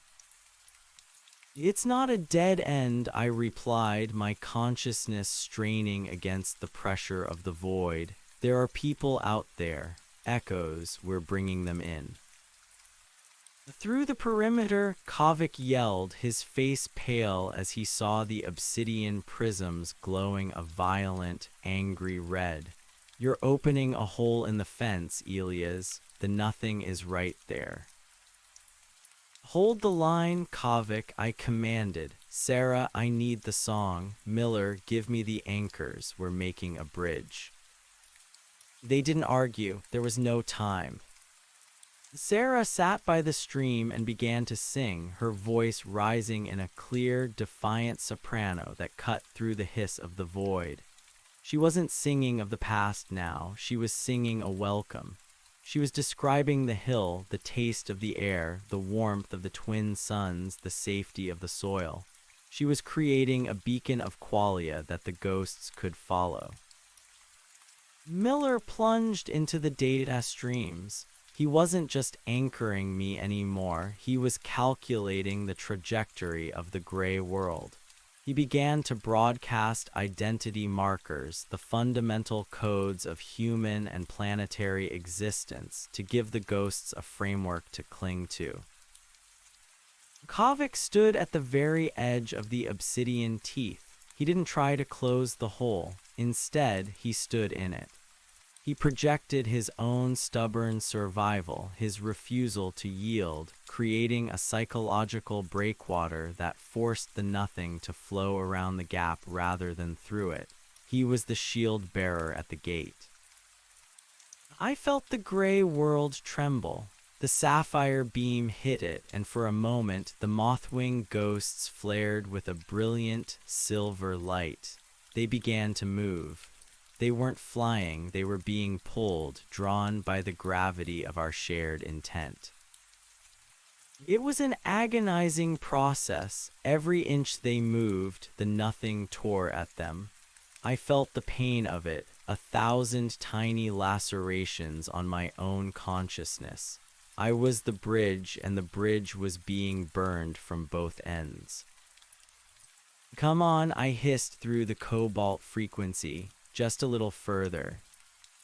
The first of them arrived like a fall of cooling ash. They drifted onto my surface not as physical bodies, but as shimmering, translucent shapes. They were strange. Some had too many limbs, some were merely spheres of pulsing light, some were humanoid but made of a substance that looked like spun glass. As they touched my soil, the sun apple seeds Sarah had planted began to react. They didn't grow into trees, they grew into shells. They formed protective biological cocoons around the ghosts, giving them a temporary physical form, a way to anchor themselves to the synthesis. One by one, the gray shapes were encased in glowing, amber fruit pods. They settled into the furrows of my plains, their frantic vibrations slowing into a peaceful slumber. But the nothing was not finished. Enraged by the theft of its prey, it surged. A massive wave of cold, silent static slammed into my atmosphere. The obsidian prisms cracked. Kavik was thrown backward, his mind reeling from the impact of pure nihilism. Miller's screens flickered and died as the library struggled to process the sheer volume of unbeing that was pressing against us. I felt myself slipping. The sapphire light of my core began to fade. The man part of me wanted to scream, to curl into a ball and wait for the end. The world part of me felt its gravity failing, its atmosphere beginning to bleed into the vacuum. "The song," I gasped. "Sarah, I can't hear the song." Sarah was slumped by the stream, her nose bleeding, her eyes rolled back. The effort of singing against the void had exhausted her. Without the song, the bridge began to collapse. There were still hundreds of ghosts caught in the between, suspended in the dark. Kavik crawled to his feet. He looked at Sarah, then at the sky, then at the glowing amber pods in the fields. He wasn't a singer. He wasn't a scientist. He was a man who knew how to hold a position. He didn't sing, he roared. It wasn't a melody, it was a rhythmic, guttural cadence, the sound of 1,000,000 boots hitting the ground in unison. It was the sound of a heartbeat, amplified by the will of a soldier who refused to die. Thump, thump, thump. He struck his staff against the obsidian prisms. Thump, thump, thump. I felt the rhythm. It was a simple, primal anchor. It didn't require qualia or math. It required only the pulse. I took that pulse and made it my own. I forced my tectonic plates to move in time with Kavik's beat. The entire hill began to vibrate. Thump, thump, thump. The vibration rippled out through the sapphire beam. It hit the nothing like a physical blow. The static couldn't handle the rhythm. It was too structured, too persistent. The wave of darkness broke, shattering into harmless flakes of shadow that dissipated in the light of the twin suns. The remaining ghosts were swept into the hill on the final surge of the rhythm. They tumbled onto the plains, and the sun apple pods closed around them, sealing them into the safety of the synthesis. I slammed the door. The membrane sealed shut, the obsidian prisms glowing with a dull, spent heat. The sapphire beam vanished. The gray thread snapped, its purpose served. Silence fell over the hill. It was a heavy, exhausted silence. Kavik collapsed beside Sarah, his staff rolling away into the silver stream. Miller was slumped over his consoles, his chest heaving. I felt the new arrivals. There were nearly 300 of them resting in their amber cocoons. They were quiet now, their grief replaced by the slow, steady warmth of my core. I had grown again, not in height and not just in light. I had grown in complexity. I was now a sanctuary for the lost, a harbor for the echoes of a dozen dead worlds. The sapphire sun began to rise again, its light catching the facets of the obsidian prisms and turning them into rainbows. The sun apple pods began to pulse with a soft, gold light, indicating that the transition for the newcomers had begun. They would wake soon, and they would have to learn the language of the hill. They would have to contribute their own memories to the library, their own songs to the green. Sarah stirred first. She sat up, wiping the blood from her lip, and looked out over the plains at the hundreds of glowing pods. "We did it," she whispered, her voice raspy. "We almost died," Kavik grunted, though there was no malice in his voice. He looked at his hands, which were shaking. That was too close, Elias. "It was necessary," Miller said, his voice coming from the depths of the library. He emerged into the light, looking older, but his eyes were burning with a new kind of fire. "The data, I saw it. When we brought them in, the between didn't just stay the same. It changed. The area around us is denser, more stable." He looked at me at the summit of my peak. "The more of us there are, the harder it is for the nothing to exist. We're not just a lifeboat, Elias. We're a seed crystal. We're growing the universe back, one soul at a time."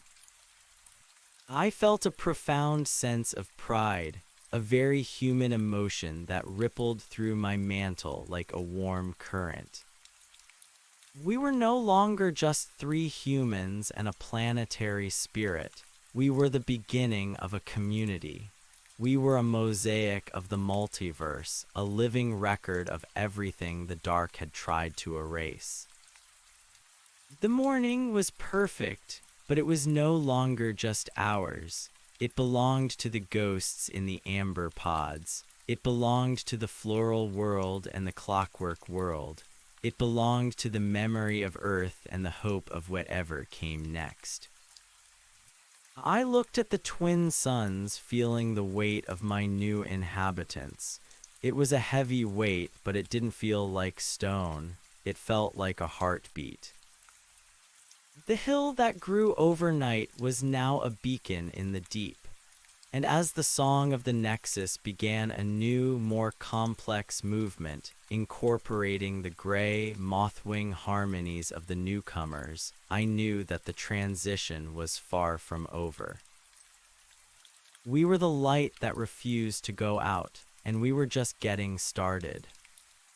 "Elias?" Sarah asked, walking to the very center of the summit. "Yes, Sarah."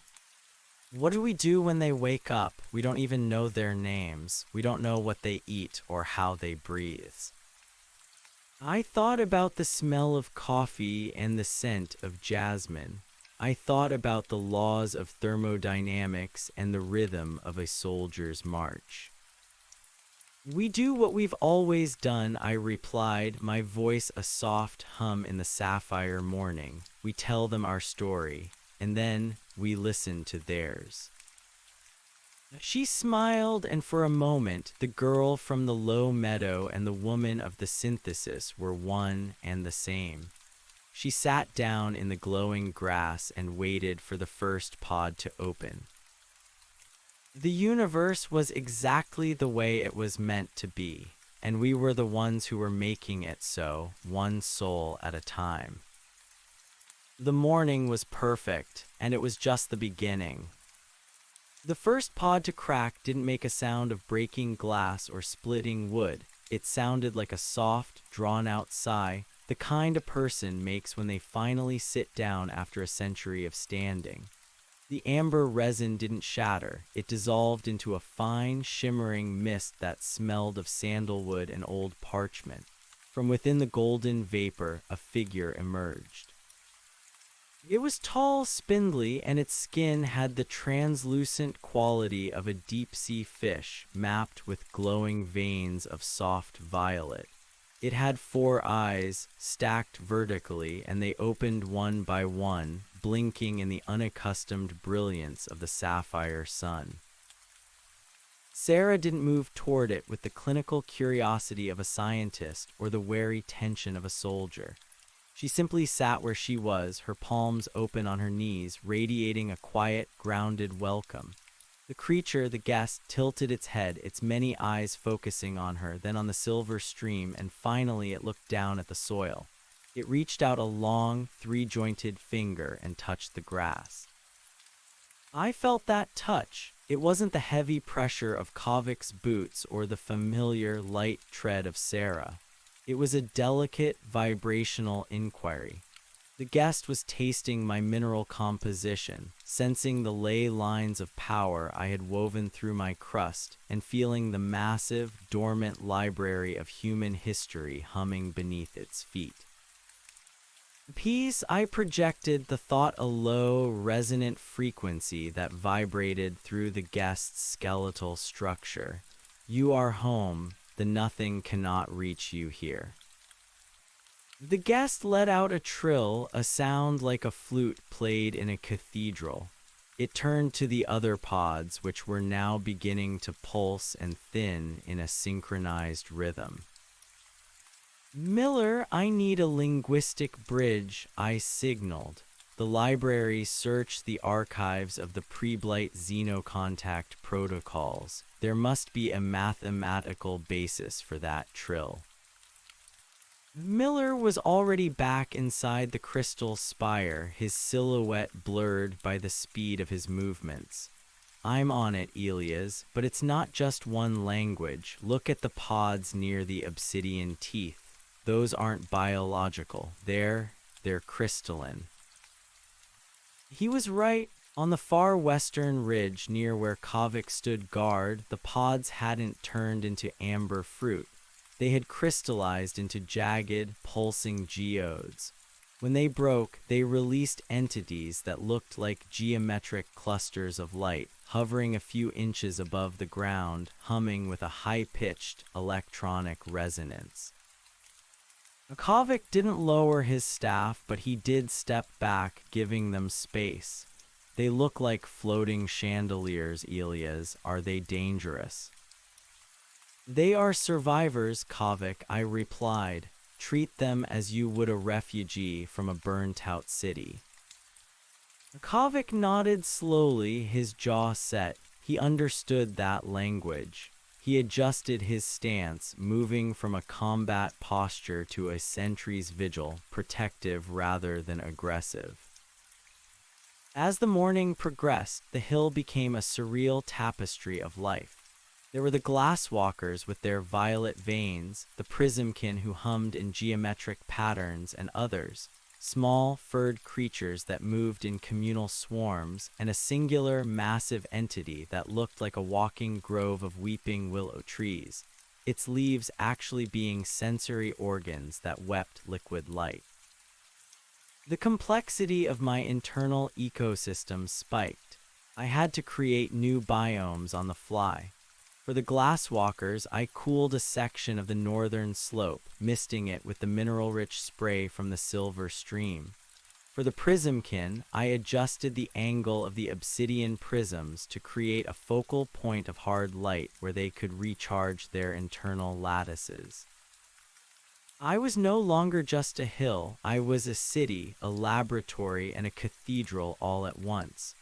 I felt my consciousness fracturing, not in a way that weakened me, but in a way that allowed me to be everywhere at once. I was the warmth beneath the glasswalker's feet. I was the frequency in the air that sustained the prismkin. I was the soil that fed the willow man. But the strain was immense. My core, which had been a steady, sapphire sun, was now flickering. The bleed I had experienced during the rescue hadn't fully healed. Every time I created a new environment, every time I filtered the multiverse's static to feed a guest, a little more of my fundamental stability eroded. Elias, your thermal output is dropping, Miller's voice came, sharp with concern. He was looking at a holographic representation of my internal systems. The core is compensating for the new biomes by drawing from the structural integrity of the lower mantle. If you keep this up, the southern cliffs are going to liquefy. You're overextending. I can hold it, Miller, I insisted, though the vibration of my voice lacked its usual tectonic weight. No, you can't, Sarah said, standing up. She had been watching the willow man interact with the sun apple trees.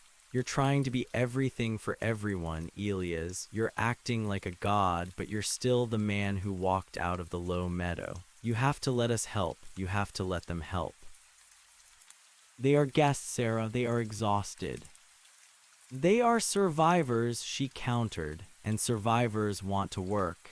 They want to know they have a place here that isn't just charity.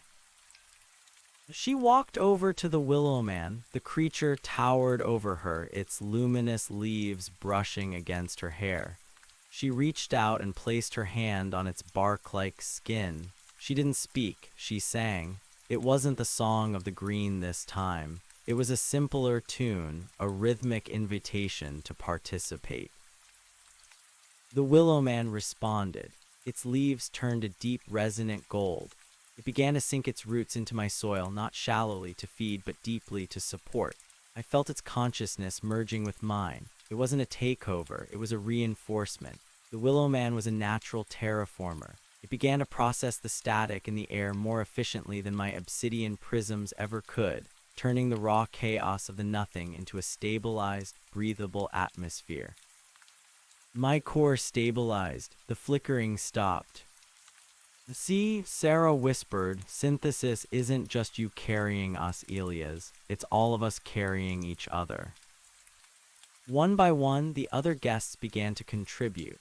The prismkin moved to the library, their geometric light forms interfacing with Miller's screens. They weren't just reading our data, they were adding theirs. Lost star charts, forgotten laws of physics, the poetry of civilizations that had died before Earth was even a cooling rock. Miller was ecstatic, his mind racing to keep up with the influx of information. The glasswalkers joined Kavik at the perimeter. They had a natural sensitivity to the ripples in the between. They could see the nothing coming long before it hit our atmosphere. They became our early warning system, their violet veins pulsing with a specific frequency whenever the dark began to coil. I felt a profound shift in my own being. The man part of me, the Elias who had been lonely, the Elias who had been the last witness, finally began to let go of the fear. I wasn't the last anymore. I was the first of something new. As the golden sun began its ascent, merging its light with the sapphire one, the hill looked like a jewel set in the crown of the multiverse. The iridescent trees were heavy with fruit that tasted of 1,000 different memories. The silver stream branched into a dozen smaller rills, each one tailored to the needs of a different life form. But in the midst of this triumph, a shadow fell across my heart. It wasn't a physical shadow, and it didn't come from the nothing. It came from the library. Elias Miller called out, his voice sounding hollow. "You need to see this. The Prismkin, they brought more than just data. They brought a recording, a final transmission from the sector they came from." I shifted my focus to the library. On the central screen, a flickering image appeared. It wasn't a world of light or a world of ice. It was a void, but it wasn't the nothing. It was a deliberate, structured darkness. In the center of the void stood a figure. It wasn't a harvester, and it wasn't a golden visitor. It was human, or it had been once. It wore a suit of shifting, oily shadows, and its eyes were two pinpricks of cold, white light. The architect, the Prismkin, hummed, the translation appearing in my mind. The one who designed the blight, the one who harvests the harvested. The figure in the recording looked directly at the camera, as if it could see through time and space, through the very fabric of the synthesis.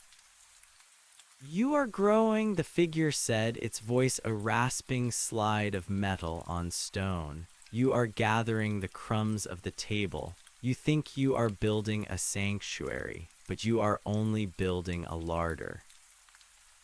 The recording ended in a burst of static that felt like a slap across my consciousness. Kovic gripped his staff. "A larder, he thinks we're just gathering food for him."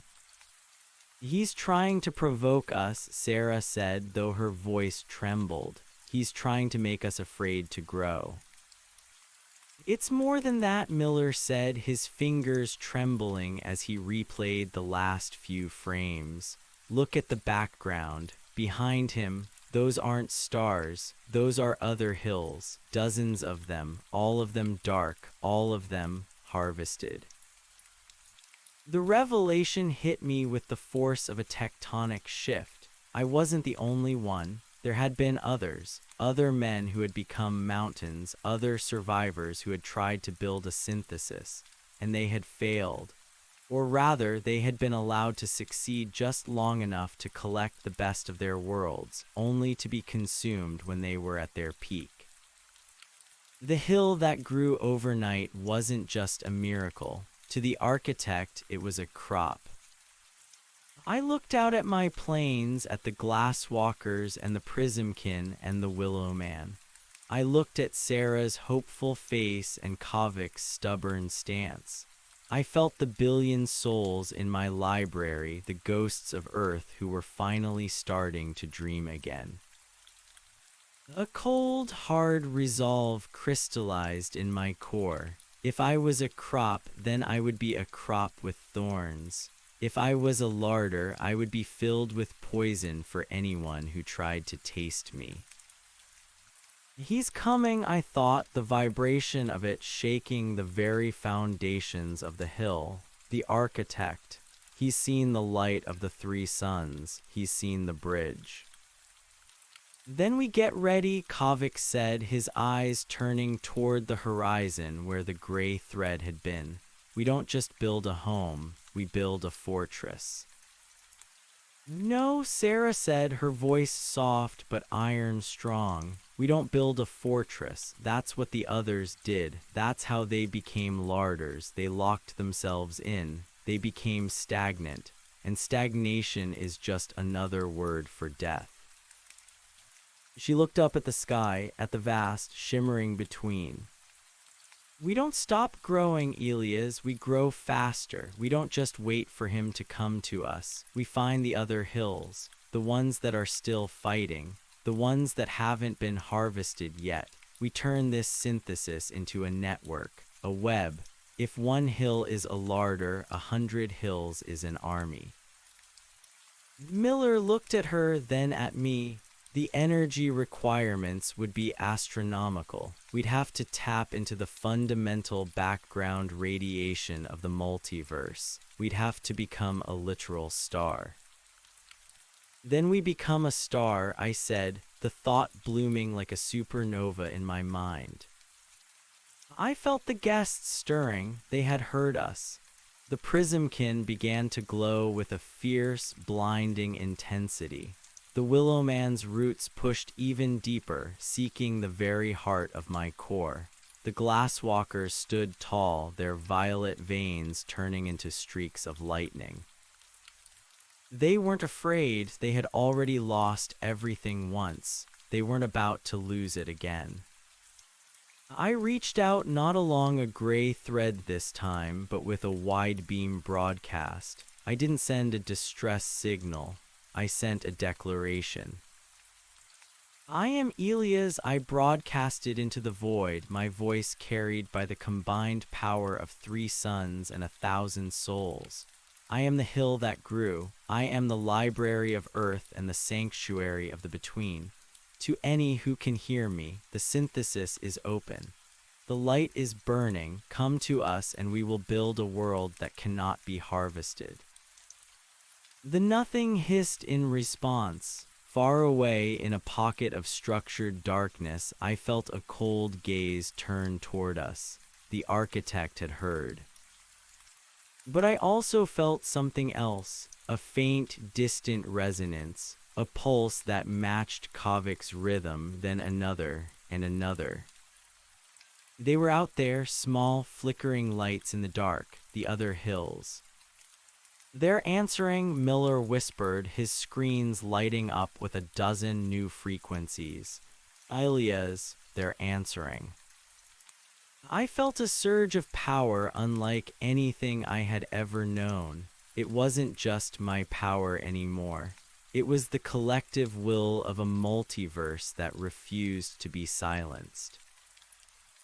I expanded, not slowly this time, but with a sudden, violent burst of growth.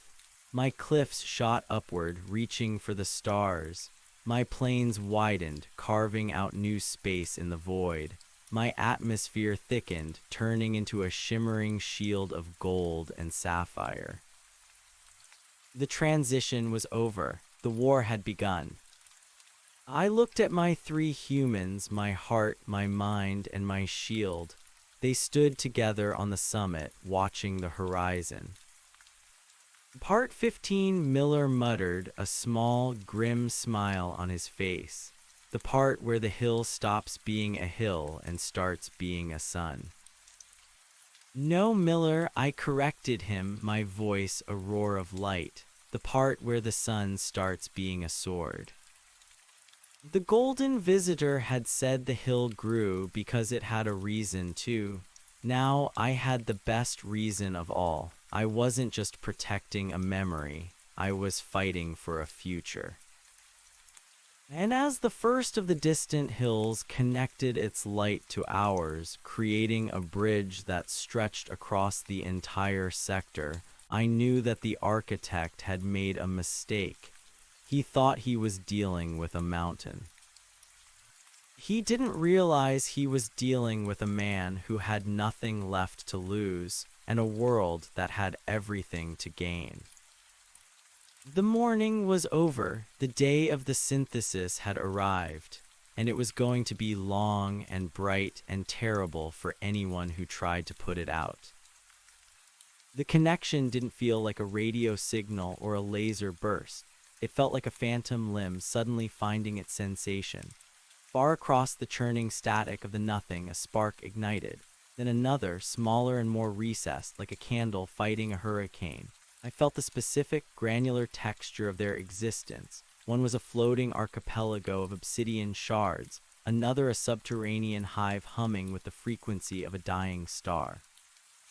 They were different in form, but their essence was the same. They were consciousnesses that had refused to dissolve. They were anchors. I see you, I pulsed, my message riding the gravitational waves I was now generating by sheer force of will. Hold fast, the bridge is forming. On my surface, the physical transformation was violent. The serene sapphire morning was eclipsed by a localized storm of evolution. The silver stream didn't just branch, it rose into the air, defying gravity, forming shimmering rings of liquid mineral that acted as particle accelerators for the prismkin. They flew into these rings, their geometric bodies spinning until they became blurs of pure refracted light, projecting a defensive lattice that extended miles into the void. The glasswalkers weren't just watching anymore. They had knelt in a circle around the crystal spire, their long fingers interlaced. They were acting as biological dampeners, absorbing the massive feedback loops created by my expansion. Their violet veins pulsed so brightly they were visible through their translucent skin, a rhythmic thrum that matched the beating of my own core. Elias, the spatial displacement is off the charts, Miller shouted over the roar of the rising winds. He wasn't looking at a screen anymore. The air around him was thick with floating data points, a three-dimensional map of the local multiverse. You're pulling the other hills toward us. You're folding space. I am not pulling them, Miller, I replied, my voice now a layered chorus of 1,000 different tones. We are falling toward each other. Gravity is just another word for loneliness. Sarah stood at the very edge of the northern precipice, where the land fell away into the swirling gray of the between. She wasn't afraid. She was reaching out, her hair whipped by the gale of our movement. The willow man stood behind her, his long, luminous tendrils wrapped around her waist, anchoring her to my crust while simultaneously feeding her sensory input from the distant survivors. I can feel them, she cried out, her voice carrying a strange, melodic resonance. There's a woman on the Obsidian Archipelago. She's like me. She's singing to the stones. And the hive is scared, Elias. They've been under siege for a century. They think we're a hallucination. Tell them we are the reality, I commanded. Tell them the nothing is the dream. I felt a sudden, sharp puncture in my upper atmosphere. It wasn't a guest. It was a probe, a jagged needle of oily black glass that shrieked as it hit my sapphire shield. The shield held, but the impact sent a tremor through my mantle that nearly shook Kavik off his feet. Kavik didn't hesitate. He thrust his staff into the ground, and the weapon I had forged for him responded. It didn't just fire a bolt of energy, it unleashed a localized tectonic shockwave that traveled up the probe's trajectory. The black needle shattered into soot, but behind it, the gray mists of the between began to part. The architect wasn't sending harvesters. Not yet. He was sending the unmakers, colossal, multi-legged constructs that looked like the skeletons of dead galaxies, draped in the same oily shadows we had seen in the recording. They moved with a sickening, liquid grace, their joints clicking with the sound of breaking worlds. Targets acquired, Kavik growled, his voice amplified by the hill's own resonance. Elias, I need more than just a staff. I need a battery. Take it, I said. I opened a direct conduit from my core to the ground beneath Kavik's feet. The soil turned to molten glass, glowing with a fierce white heat. Kavik didn't burn. The suit of light he wore absorbed the energy, his silhouette expanding until he looked like a giant forged of starlight standing guard over the summit. He raised his hand, and the obsidian ridges of my western face rose like the teeth of a great beast. channeling the core's power into a massive railgun of pure intent. The first unmaker reached the edge of our stabilized zone. It swung a limb that was miles long, intended to shear through my crust and expose the library. Kavik fired. The beam of light was so intense it stripped the color from the sky for 100 miles. It didn't just strike the unmaker, it unraveled it, turning the shadow matter back into raw, harmless energy. But there were dozens more, and they were closing in from every angle. They're flanking the southern rifts, Miller warned. The prismkin can't hold the lattice if they take out the anchors. I felt the strain. My mantle was groaning under the pressure of maintaining the atmosphere, powering Kavik's defense, and keeping the spatial fold open for the distant hills. I was a man trying to hold up a falling ceiling while performing surgery and fighting a war. The bleed in my core began to widen. I felt a cold, numbing sensation creeping up from my foundations. I am losing the southern slope, I whispered, the thought flickering. No, you aren't, Sarah said. She turned to the willow man. Connect them, all of them, not just the guests, the library, every soul, every memory. We aren't just a larder, Elias, we're a processor. I understood. I had been trying to do the heavy lifting myself, acting as the sole engine for this entire world. But I had 1 billion souls inside me, 1 billion units of consciousness that were currently just data.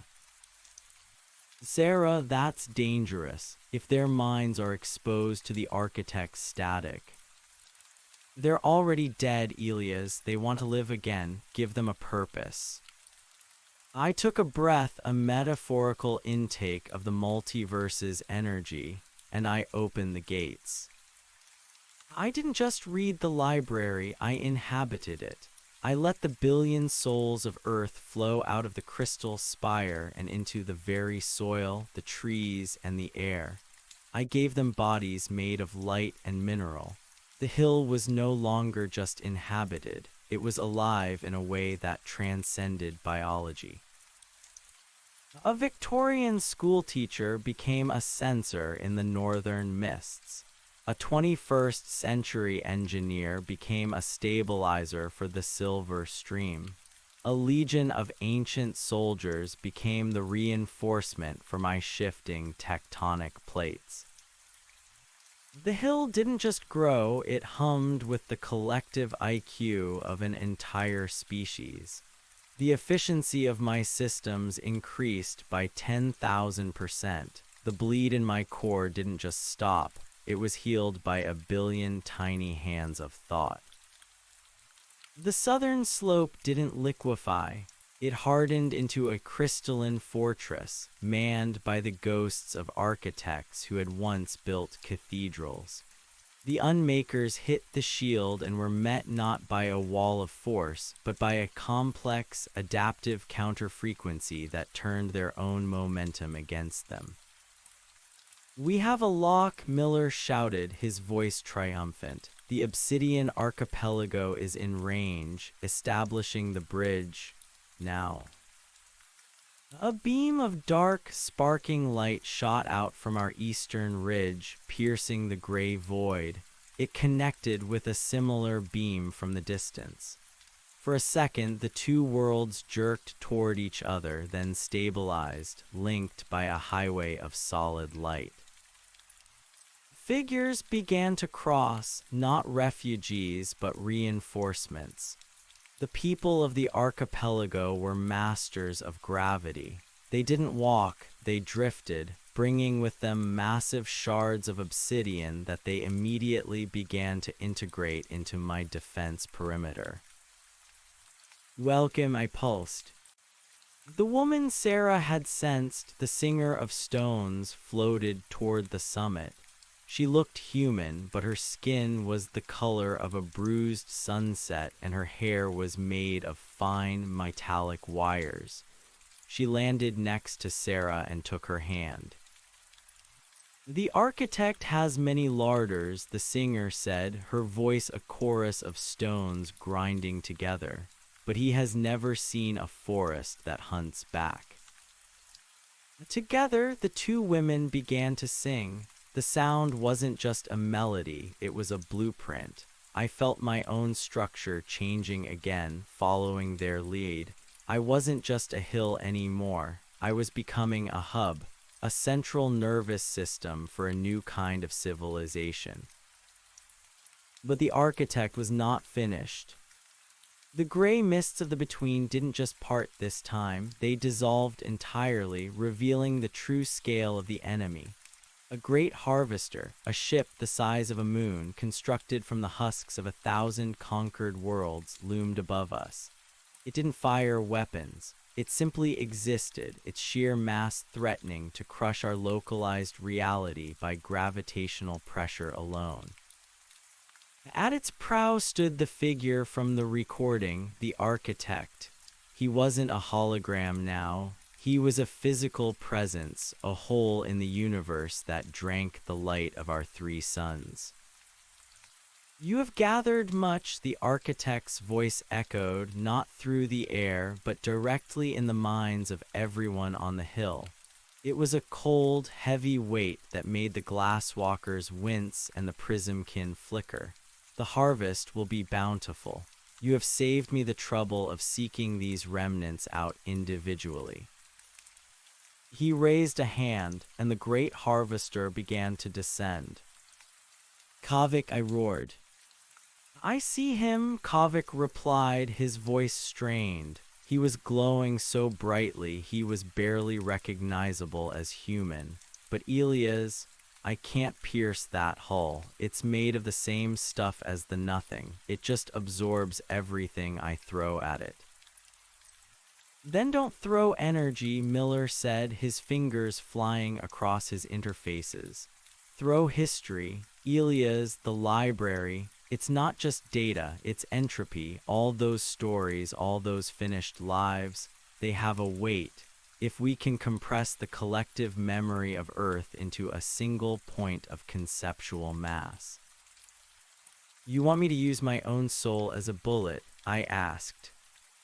"Not your soul," Miller said. "Our legacy. The architect eats the future. He can't handle the past. It's too heavy for him. It's already been lived." I looked at Sarah. She nodded, her eyes wet with tears, but her face set in a mask of defiance. I looked at the billion souls humming in my crust. They knew what was being asked. They were the ghosts of a dead world, and they were being asked to become the anchor that would drag a god out of the sky. "Do it," the library whispered. A billion voices, one thought, "Let us be the weight." I reached deep into the crystal spire, into the deepest vaults where the oldest memories were kept. The smell of rain on hot asphalt, the sound of a mother's heartbeat, the taste of a first kiss, the agony of a final breath. I gathered it all, the mundane, the magnificent, the tragic, and I compressed it. I felt my own identity starting to blur. I was no longer Elias. I was the sum of everything that had ever happened on a blue planet in a forgotten corner of space. I was the weight of 7 billion lives. I channeled this conceptual mass into Kavik's staff. The weapon didn't glow this time. It turned a deep, impossible black, not the oily black of the architect, but the dense, rich black of fertile soil. "Fire," I commanded. Kavik didn't just fire a beam, he swung the staff like a scythe. A ripple of distorted reality tore through the air. It hit the great harvester not as an explosion, but as a realization. The ship, which had existed outside of time, was suddenly forced to acknowledge the weight of the lives it had consumed. The hull groaned. The oily shadows began to flake away like dry skin. The architect let out a sound, a high-pitched, metallic screech of genuine surprise. You are not a mountain," he hissed, his form flickering. "No," I replied, and the word was a tectonic shift that cracked the foundations of his ship. "I am the hill that grew, and I am done being harvested." The great harvester began to tilt. The larder was fighting back from the inside. The souls the architect had already consumed, sensing our light, began to stir. A secondary rebellion ignited within his own hull. "Miller, now," I signaled. Miller triggered the final stage of the bridge protocol. We didn't just connect to the Obsidian Archipelago, we connected to every signal he had identified. A web of light snapped into existence, a sprawling, glowing constellation that spanned the void. The architect's ship was caught in the middle of it. A dozen other hills, sensing the opening, turned their own unique weapons toward the great harvester. Beams of ice, waves of sound, and clouds of corrosive spores hammered the dark ship. The architect looked up, his white pinprick eyes widening. For the first time in an eternity, he was the one being surrounded. "This is not possible," he whispered, "the cycle, the harvest." "The cycle is broken," Sarah shouted, her voice joining the chorus of the Singer of Stones. "We aren't your crops anymore. We're the gardeners." With a final, agonizing heave of my core, I pushed. I didn't push the ship away, I pushed our reality through it. The synthesis expanded, the sapphire and gold light washing over the great harvester, dissolving its shadows and freeing the trapped essences within. The ship didn't explode, it simply ceased to be a weapon. It shattered into a million fragments of harmless stardust, which began to settle onto my surface and the surfaces of the other hills, enriching our soil with the reclaimed energy of 1,000 lost worlds. The architect vanished. Whether he was destroyed or simply retreated into a deeper fold of the nothing, I didn't know, but the weight of his gaze was gone. The silence that followed was the loudest thing I had ever heard. The sky above the hill was no longer gray. It was a swirling, vibrant tapestry of colors, violet, gold, sapphire, and a dozen hues I didn't have names for yet. The other hills were visible now, not as distant sparks, but as neighboring islands in a vast, beautiful sea. Kovac slumped to the ground, his suit of light fading back into his weathered combat gear. He looked exhausted, but he was smiling. Miller was already back at his screens, his hands shaking as he logged the data from 100 new civilizations. Sarah stood with the Singer of Stones, looking out at the new horizon.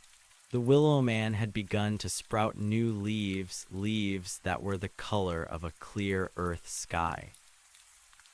I felt my consciousness settling back into my mantle. I was still a mountain. I was still a library, but I was also something more. I was a node in a living network. I was the first light of a new day. "We did it," I whispered, the thought a gentle breeze that rustled the iridescent trees. "No, Elias," Sarah said, looking down at the soil, her hand tracing the line of a new sprout. "We just started." The morning was over. The afternoon